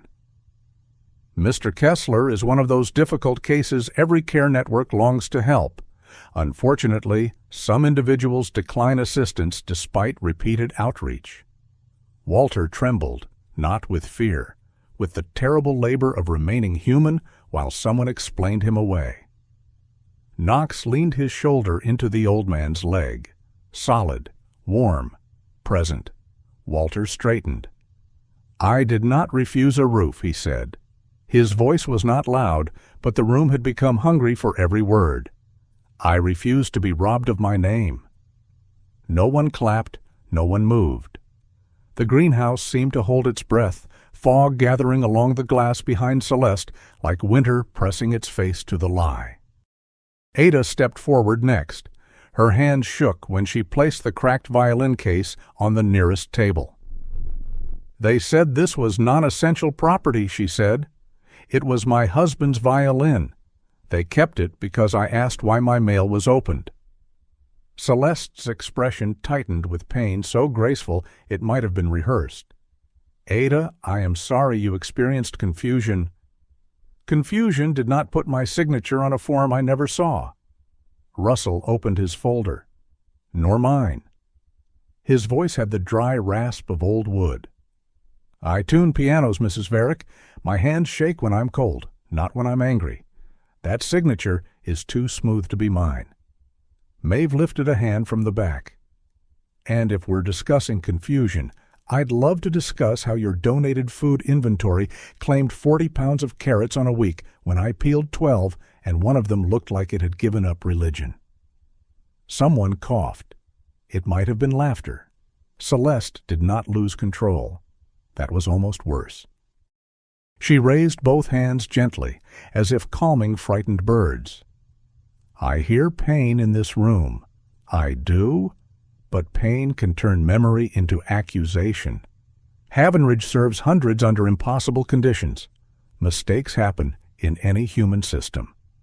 Miriam said, "Then preserving the records should clear those mistakes." The crowd shifted again. Celeste looked at her. "And you are?" "Miriam Lowe, counsel for Mr. Kessler and several affected parties." The word counsel did what Walter's bruises had not. It changed posture. Donors leaned back. Staff glanced at one another. A reporter lifted her phone a little higher. Celeste's eyes cooled. Before she could respond, a man near the side aisle spoke.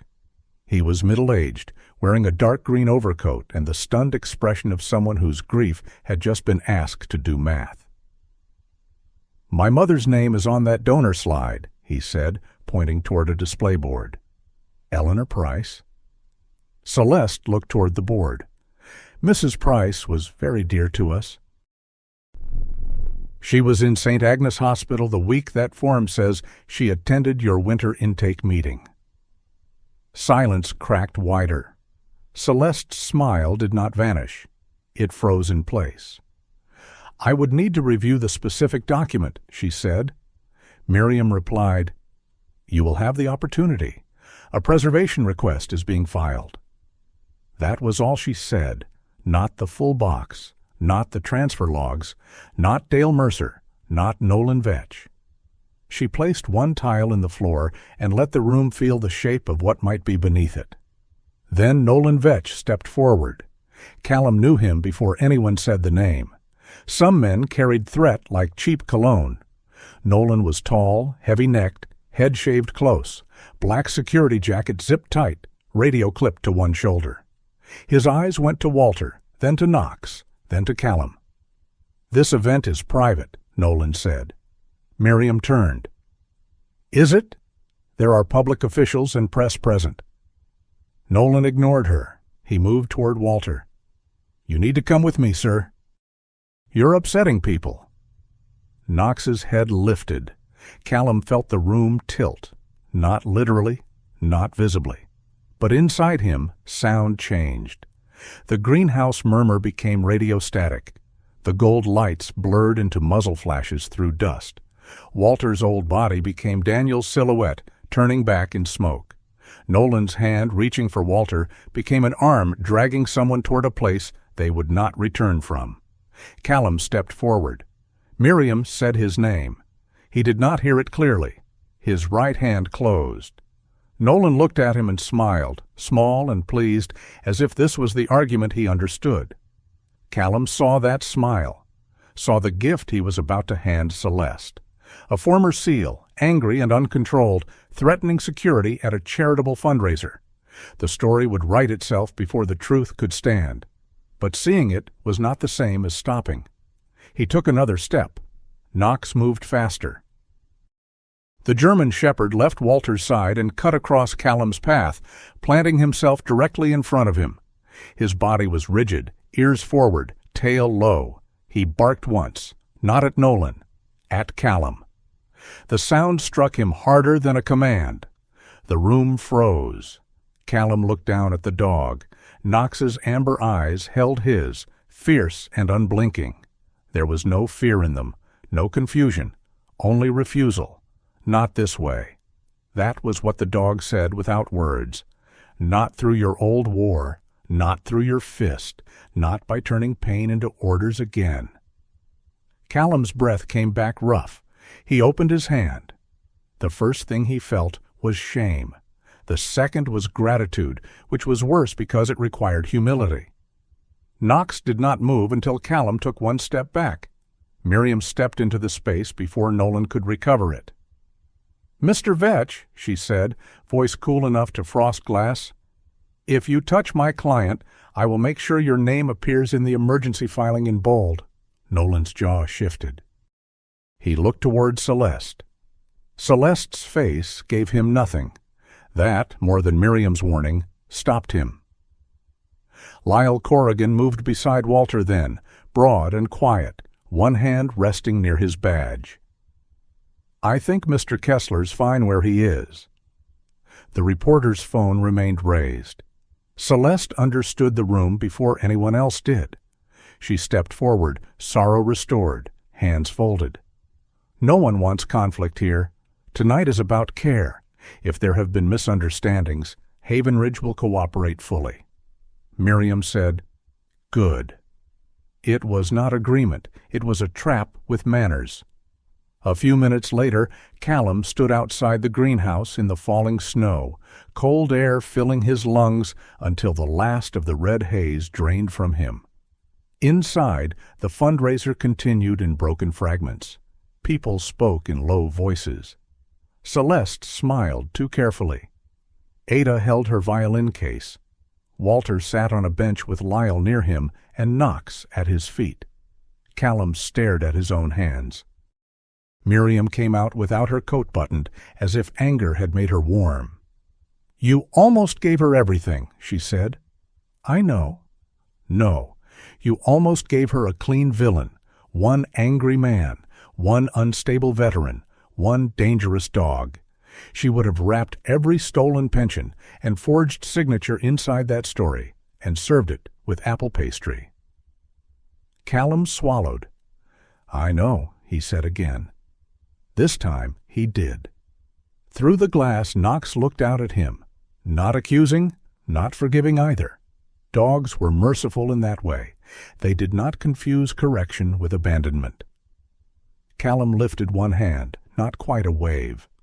Knox lowered his head onto Walter's boot, and Callum stood there in the snow, understanding for the first time that Knox had not merely protected him from danger.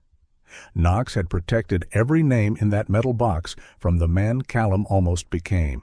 By morning, Havenridge had learned to speak in polished sentences. A public statement appeared before the roads were fully cleared. Havenridge Winter Care remains committed to dignity, safety, and compassionate service during this difficult season. Recent concerns are being reviewed internally. We ask the community not to rush to judgment.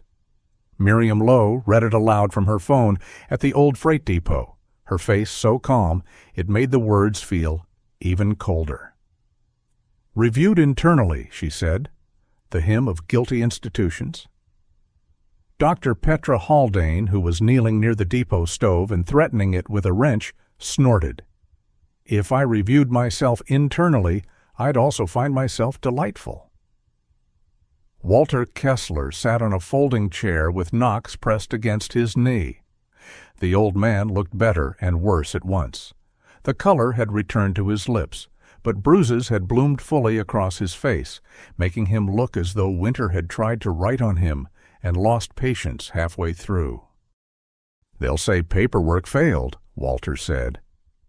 "They already have," Miriam replied, "which means the paperwork matters." It did.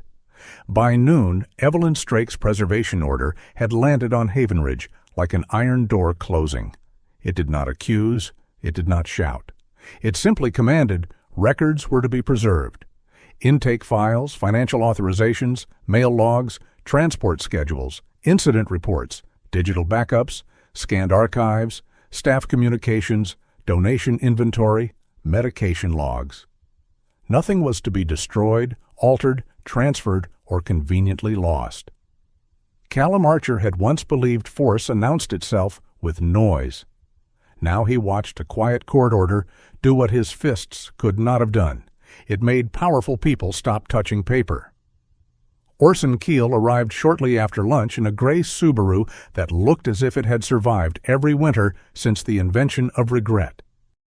He came into the depot with a canvas messenger bag, thick brown glasses, and a wool scarf wrapped so many times around his neck he appeared to be smuggling a small library. He did not greet anyone properly. He walked to the folding table, set down his bag, opened a folder, and said, "They used the same witness initials on 6 separate intake corrections across 3 weeks. That is not efficiency. That is laziness wearing a tie." Walter looked at Miriam. "I told you I liked him." "I heard you the first 4 times." Orson pushed his glasses up his nose. "You may tell me again if it helps morale." From that moment, the depot became a map of erased lives. Names were written on index cards and pinned to an old corkboard Lyle Corrigan had dragged from the sheriff's office. Ada Whitcomb, Russell Teague, Maeve Donnelly, Bernard Quill, Eleanor Price. People marked as difficult, unstable, non-compliant, self-discharged. People who had, according to the forms, refused shelter on nights when snow buried cars to their mirrors. Miriam hated the word cases. She used it when the law required her to, but on the board she wrote people. That small decision changed the room. Callum noticed because he had spent years doing the opposite, turning memory into categories because categories hurt less: mission, loss, incident, error. Daniel Lowe had become all those things in military summaries, in reports, in the careful language people used when grief needed to fit inside a folder. Daniel had also liked burnt coffee, hated damp socks, and once sang an entire country song in a whisper because their comms were down, and morale, he claimed, was a tactical asset. A man was never only the way he died. Callum had forgotten that because remembering the rest made the loss too large. Outside the depot, reporters gathered near the road in winter coats, speaking into cameras with the greenhouse glowing in their footage from the night before. Inside, the work stayed smaller and more sacred. Petra took calls from former patients. Orson marked document patterns.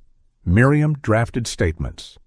Lyle moved between the depot and his cruiser, answering questions from Evelyn Strake's office with the grim obedience of a man determined not to look away twice. Dale Mercer was the first to fold. Lyle brought the news in late afternoon, stamping snow from his boots. Transport contractor, 39, drives the Havenridge van. He says he followed orders. Maeve Donnelly, who had appeared an hour earlier with a pot of soup large enough to baptize a family, slammed a ladle against the rim. Men have used that sentence to season every bad stew in history. Dale had not been arrested yet. Lyle made that clear. He had been interviewed. He had cried. He had said he had a mortgage, a bad back, a supervisor who told him the old residents were being relocated, not abandoned. He had driven 3 people to motels and 2 to bus stations. Once, in January, he had left a man near the county line with a blanket and $20 from his own pocket, as if a small mercy could make the rest of the act decent. "That's what makes him useful," Miriam said. Callum looked at her. She did not soften. "Not innocent, useful. People like Dale keep records of fear, texts, schedules, who called, who threatened, who said what needed to disappear." Orson nodded. "Cowardice has excellent memory when offered immunity." Walter stared at the corkboard. "And Nolan?" Lyle's mustache tightened. "Nolan Vetch is not crying." "No," Petra said. "Men like that wait to see who's holding the bigger stick." By evening, the bigger stick had appeared. Evelyn's office had frozen Havenridge's access to certain financial accounts pending review. Adult Protective Services sent 2 investigators. A state auditor requested preliminary material. Havenridge released another statement, this one longer, softer, and more complicated. It used the phrases resource strain, documentation inconsistencies, and difficult operating environment. Celeste Varick did not say theft. She did not say names. She said prioritizing resources. Miriam read that phrase and became very still. Callum had learned by then that Miriam's stillness was not emptiness. It was a blade being placed carefully on a table. "She doesn't have to hate them," Miriam said. They stood near the broken loading door while the depot murmured behind them. Maeve was organizing soup bowls. Ada sat with her violin case across her lap, watching Russell Teague inspect a dust-covered upright piano found under a tarp near the far wall. Knox lay between Walter and the stove, accepting a crust of bread from someone who would later deny it under oath. "Who?" Callum asked. "Celeste, Dale, Nolan, any of them." Miriam looked through the open door at the snow bluing under dusk. That's the thing people misunderstand. Cruelty doesn't need hatred. Hatred is noisy, expensive, hard to maintain. Callum waited. "It is much easier," she continued, "to decide some people are inefficient, to put them in a column, to say they consume more than they return, to call stealing from them management, to call abandoning them discharge." Her voice had not risen. That made the anger heavier. Callum looked at the corkboard. "In the field, we called it acceptable loss." Miriam turned to him. He hadn't meant to say that. The words had come out because the room smelled of old wood and soup, because snow made the world too honest, because Daniel's daughter stood beside him and he was tired of using silence as a bunker. "What happened?" she asked, not gently, not cruelly, correctly. Callum's first answer rose by habit. Classified, complicated, not useful. He swallowed it. "We were pulling back through a mountain route," he said. "Weather closing in, intelligence old by 12 minutes. I chose the shorter cut." Miriam said nothing. Daniel was rear element. A man went down. Daniel went back. His jaw worked once. "I ordered movement. He told me to keep moving." "And you did?" "Yes." The word stood between them without defense. For years, Callum had polished his guilt until it looked like loyalty. He had refused comfort because comfort felt like theft. He had treated Daniel's death as a debt that could never be paid, and then resented anyone who suggested debts were not always love. "I made a reasonable call," he said. "That's the part I hate most. It wasn't cowardice. It wasn't panic. It was reasonable, and he still didn't come home." Miriam looked toward the snow.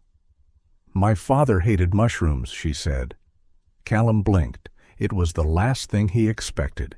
She continued, "He would pick them off pizza with the seriousness of a surgeon removing shrapnel. He used to tell me mushrooms were proof the earth had a sense of humor and bad taste."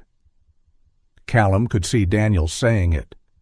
For a second, the memory did not wound him. It opened. Miriam's eyes remained on the darkening road. "For a long time, every story people told me about him was about courage, service, sacrifice, honor. All true, I suppose, but it made him harder to miss properly, like grief had to salute before entering the room."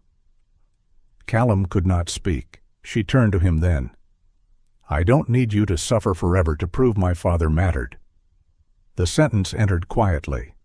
No lightning, no music, no absolution descending like a flag, just a sentence. But it struck the old prison wall inside him at a place he had not known was cracked. Miriam continued, "And I am not giving you forgiveness as a favor. That isn't mine alone to give, and you did not ask for it cleanly anyway." A faint, unexpected bitterness touched her mouth. "But I will not let you use my father as a reason to become another dead man who happens to breathe." Behind them, Knox lifted his head. Callum looked away because his eyes had begun to burn, and he did not know what kind of weather that was. "I don't know how to stop," he said. Miriam's answer was almost practical. "Start by not turning every room into a perimeter." At that exact moment, Maeve shouted from inside, "Who cut these carrots like they were being interrogated?" Callum closed his eyes. Miriam, to his surprise, laughed once. Not much, barely a breath, but it was the first human sound between them that did not carry a blade. The depot's new life began badly, which made it believable. The stove smoked at first. Lyle insisted the chimney was clear. Petra insisted Lyle's confidence was a public health hazard. Russell found the piano beneath the tarp and declared it not dead, merely dishonest. Ada refused to play until someone found a chair that did not wobble. Maeve took command of the folding table as if it were a hospital kitchen and informed everyone that soup was not charity if it tasted like apology. People arrived in small numbers, not crowds, not a miracle. A church deacon brought blankets. A hardware store owner brought bulbs, extension cords, and a fire extinguisher with a tag that had expired only morally, according to Lyle. 2 volunteers carried in bottled water. Someone left a crate of wool socks. Someone else brought bread still warm enough to fog the plastic bag. The old depot, which had spent decades holding rust in silence, began to hold breath. Walter watched it all from his chair beside Knox. At first, the sight seemed to exhaust him. Then, slowly, his face altered. Not healed, not happy, but less alone in his anger. Ada opened the violin case after supper. The instrument was damaged, 1 string missing, its voice incomplete before it began. Russell, still crouched near the piano, looked up as she lifted it. "Careful," he said. "This room has poor pitch and worse opinions." Ada tucked the violin beneath her chin. Then it will feel at home. She drew the bow across the strings. The sound that came out was thin, cracked, and not beautiful in the ordinary sense. It scraped, it trembled, it lost itself halfway through the first note and found its way back by stubbornness alone. No one laughed. Even Maeve stopped pretending not to cry into the soup. The note widened in the old freight room, touching the rafters, the rusted rails, the cardboard boxes of donated socks, the names on the corkboard. It sounded like a bird that had forgotten the sky but remembered the direction. Knox lowered his head onto his paws. Callum stood near the broken window he had promised to board before nightfall. Cold air came through the gap, clean and sharp. He could hear people breathing behind him. Walter's rough cough. Russell muttering at the piano. Lyle arguing with Petra about fire safety and losing with dignity. Maeve telling someone to eat because bones were not a personality. For years, other people's sounds had made Callum tense. A cough in the next room, a chair scraping, a voice calling his name too softly. All of it had seemed like responsibility arriving before he was ready. Tonight, the sounds were still responsibility. But not command. He picked up a board, held it against the broken window frame, and drove the first nail in. The hammer strike echoed through the depot. Knox's tail thumped once beside the stove. Callum drove another nail. Outside, snow began again, light and steady, covering the tracks to the old building. Inside, the depot glowed with mismatched lamps and stove light. People slept in folding chairs, argued over blankets, sipped soup, tuned broken things, and called one another by names the paperwork had tried to remove. Near midnight, Callum stayed after most had settled. He fixed the window from the inside, his breath fogging the glass that remained. Behind him, Walter snored unevenly. Ada murmured in sleep. Russell muttered something about Middle Sea. Maeve, even asleep, looked capable of criticizing heaven's seasoning. Knox lay in the center of the room, no longer at Callum's feet, no longer only guarding Walter. He had chosen the middle, where he could see everyone. Callum understood then. The dog had not left him. He had enlarged the meaning of home. Callum leaned the hammer against the wall and looked around the old freight depot, the broken piano, the violin case, the soup pot, the corkboard of names, the old men and women breathing under donated blankets. For the first time in years, the sound of the living did not feel like a burden he was doomed to fail. It felt like a fire someone had asked him to tend, not as a commander, not as a penitent, as a neighbor. Havenridge did not fall with a thunderclap. It fell the way rotten ice failed in spring. First a quiet crack, then another, then a whole bright surface giving way under the weight it had pretended to hold. Celeste Varick did not confess beneath a spotlight.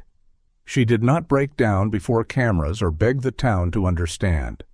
She arrived at the first hearing in a black wool coat, silver blonde hair cut neatly to her jaw, the snowflake pin still fastened at her collar as if dignity were an accessory one could keep polished through indictment. She spoke through counsel. She used phrases like administrative breakdown, funding pressure, misclassification, and regrettable communication failures. She did not say theft. She did not say abandonment. She did not say old men left near bus stations in February with thin blankets and bus fare that would not take them home. But the record said what she would not. Evelyn Strake's office traced missing pension deposits, altered intake forms, forged signatures, and transport logs that matched winter nights when Havenridge had reported capacity stabilization. Adult Protective Services found locked mail bins, incomplete medication logs, and authorization forms signed by people who had been in hospitals, shelters, or cemeteries when the ink supposedly dried. Dale Mercer cooperated first. Nolan Vetch cooperated later when he understood Celeste's loyalty had the same warmth as a frozen doorknob. Neither became noble. No one pretended they had. They simply became useful to the truth once fear changed direction. Some money was located, some checks were reissued, some records were corrected, some names were restored to systems that had erased them with the clean cruelty of a keystroke. And some names could only be spoken aloud. Bernard Quill was one of those. Walter Kessler stood in the county hearing room when Bernard's corrected record was read. He held his hat in both hands and kept his face still. Knox sat beside him, the German shepherd's black and gold body calm among the scrape of chairs and legal whispers. When Bernard's name entered the official record again, Walter closed his eyes. Callum Archer watched from the back row. He understood then that justice was not always a raised sword. Sometimes it was a clerk reading a name correctly into a microphone while an old man tried not to cry. That was less dramatic. It was also harder to look away from. The North Elba Freight Depot did not become a sanctuary overnight. Miriam Lowe made sure no one used that word too soon. "Sanctuary sounds beautiful," she told the town committee, standing in her navy blazer with her burgundy scarf folded over one arm. "Beautiful words attract lazy planning. This will be a seasonal warming house with documented volunteers, fire inspection, medical referral protocols, transparent funds, and no one pretending good intentions are a building code." Maeve Donnelly whispered loudly, "I like her. Terrifying woman. Needs more butter in her diet."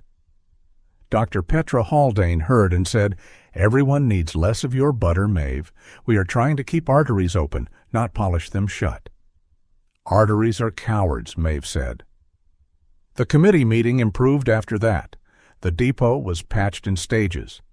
First came the roof, 3 volunteers, 1 roofer, Callum on the ladder, despite Petra's threats, and Sheriff Lyle Corrigan below, pretending to supervise while mainly worrying. Then came wiring, smoke alarms, a legal stove inspection, emergency lights, donated cots, a sign-in book, a phone line, fire extinguishers with tags, so current, Lyle looked personally offended by them. A church donated blankets. The hardware store donated bulbs. A retired electrician donated 2 weekends and complained for every blessed minute. Orson Keel created a ledger for the community fund, so precise it frightened generosity into behaving. Every dollar in, every dollar out. Receipts were taped, scanned, and filed. Maeve called it the Holy Scripture of not stealing from old people. Walter became the keeper of the keys. No one officially appointed him at first. He simply began arriving early, unlocking the side door, checking the stove, counting blankets, and writing names in the book with careful block letters. After 3 weeks, Miriam drafted a small role description because, as she said, "If Walter is going to run the place, the least we can do is make his authority annoying in writing." He accepted with great reluctance and obvious pride. His coffee remained terrible. It became a local emergency. "Walter," Russell Teague said one morning, staring into his cup as if it had insulted his ancestors. "This is not coffee. This is an apology brewed in a boot." Walter took a sip from his own mug. "Builds character." "At my age, character is redundant." Maeve seized the pot. "Give it here before someone dies of flavor injury." Knox, stretched beside the stove with his muzzle on his paws, opened one amber eye. He had learned the rhythm of the depot. At dawn, Walter unlocked the door. At 8, Maeve argued with breakfast. At 9, Russell tuned whatever object had most recently offended him.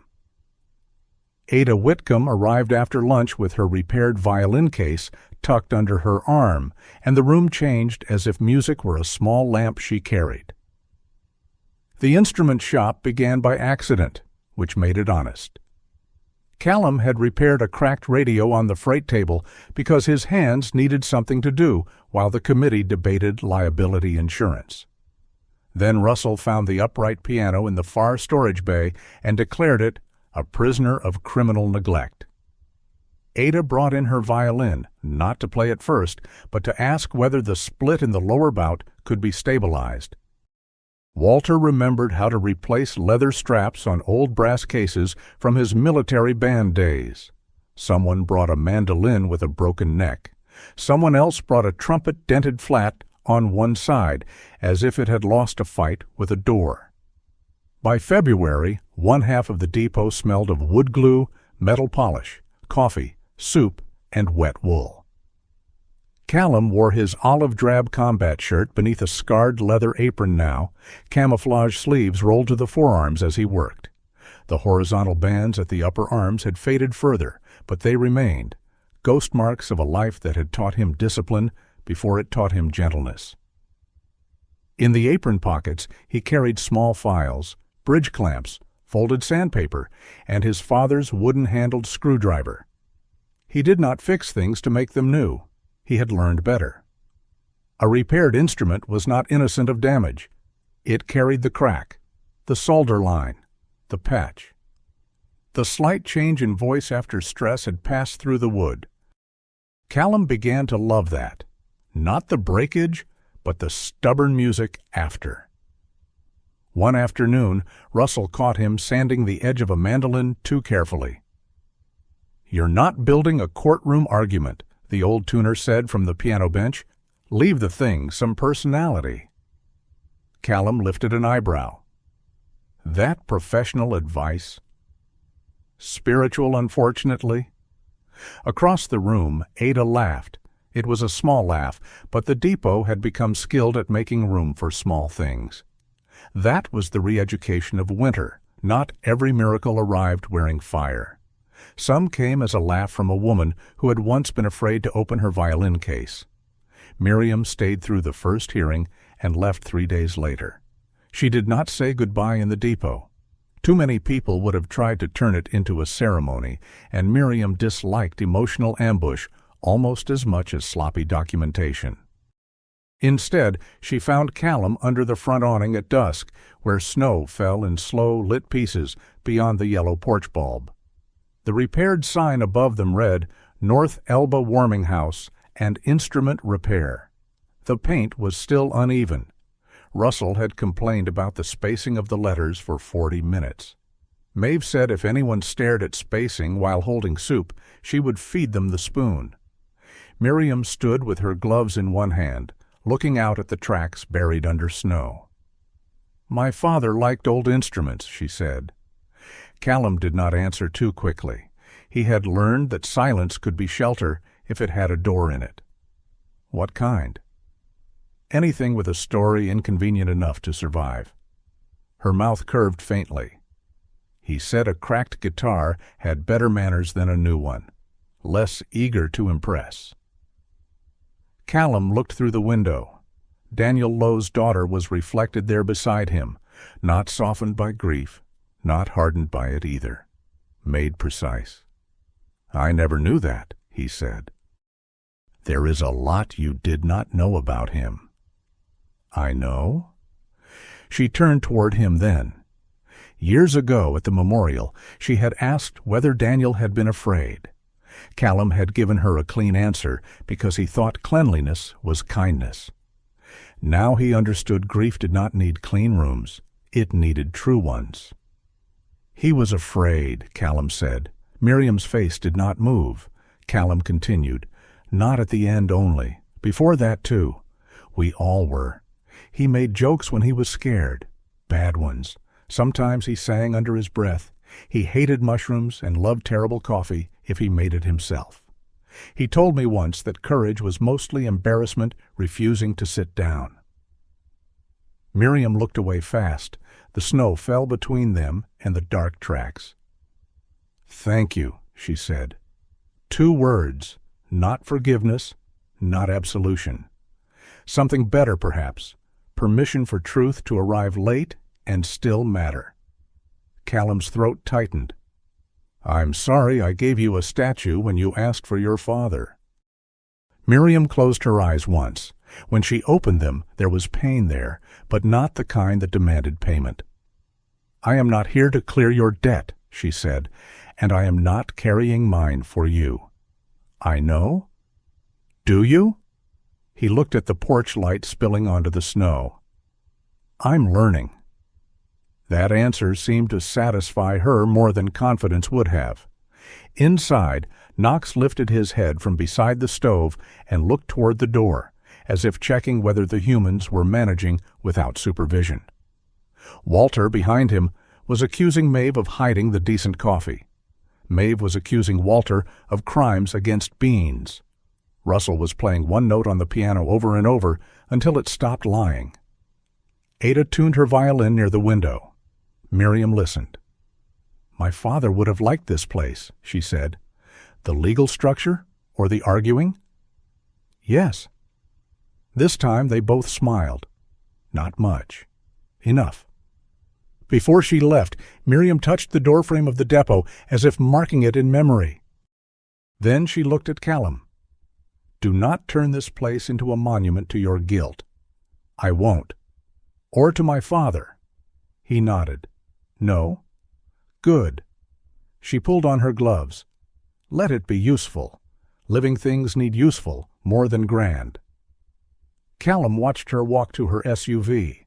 She did not look back until she reached the driver's door. Then she lifted one hand. He lifted his. Knox appeared beside him in the doorway, having abandoned the coffee tribunal. Snow dusted the dog's muzzle, silver upon silver. He leaned lightly against Callum's leg. Miriam looked at Knox. "Keep him out of trouble." Knox's tail moved once. "Traitor," Callum muttered. Miriam's laugh reached him through the falling snow, brief and real. That night, Callum returned to his cabin later than usual. For years, the cabin had greeted him like a disciplined soldier. Dark windows, banked fire, tools in place, silence waiting with its boots polished. He had called that peace because no one contradicted him there. Now the quiet sounded different, not empty, resting. He stood on the porch for a long moment before going in.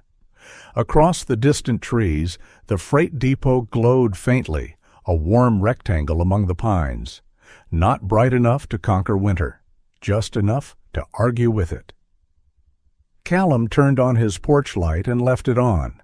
Not for Knox, not for weather, not for anyone in particular, because some houses had to practice looking reachable. Inside, he hung his parka, fed the stove, and set his father's screwdriver on the kitchen table beside the old radio. Then he took a small hook from a drawer, brass, simple, slightly bent, and slipped it into his pocket. The next morning, he mounted that hook inside the depot workshop. On it, Walter hung Bastion's old leather lead. Below it sat the valise, empty now of its first papers, kept not as treasure, but as witness. Beside it, Orson had placed a copy of the ledger. Maeve added a soup ladle for moral balance. Russell objected to the arrangement on aesthetic grounds. Ada said the objects looked like a little altar to stubbornness. Walter shook his head. "Not an altar," he said. "A reminder." Callum looked at the lead, the valise, the ledger, the ladle, the ridiculous gathering of ordinary things that had somehow become the bones of a better house. "What does it remind us?" Ada asked. Walter scratched Knox behind the scarred ear. "That proof matters. Doors matter. Soup matters more than Walter will admit." Maeve pointed the ladle at him. "I heard that." Walter ignored her with dignity. Callum stood back and listened to them. The old freight depot, once a dead place beside dead rails, now held wrong notes being corrected, coffee being criticized, names being signed in, boots drying under benches, blankets folded badly and refolded by someone with stronger opinions. Knox settled beside the stove, eyes half closed, looking less like a guard than a winter god of low expectations and high biscuit standards. Outside, snow fell again over the Adirondacks. From a distance, the depot still looked like a train that had lost its tracks. But the windows were lit. Inside, a cracked violin found a steady note. A crooked piano argued its way toward tune. An old man wrote names carefully in a book. A former SEAL sanded the scarred edge of a mandolin and did not try to make it flawless. Callum Archer had spent years waiting for redemption to arrive like a mission. Clear objective, dangerous road, final extraction, all debts settled by courage. He knew better now. Redemption was not an explosion. It was not a medal. It was not punishment mistaken for devotion. Sometimes it was a porch light left on, a dog sleeping by a stove, a name written correctly, a broken thing helped to sing again, and a door, warm on one side, opening when the snow came down.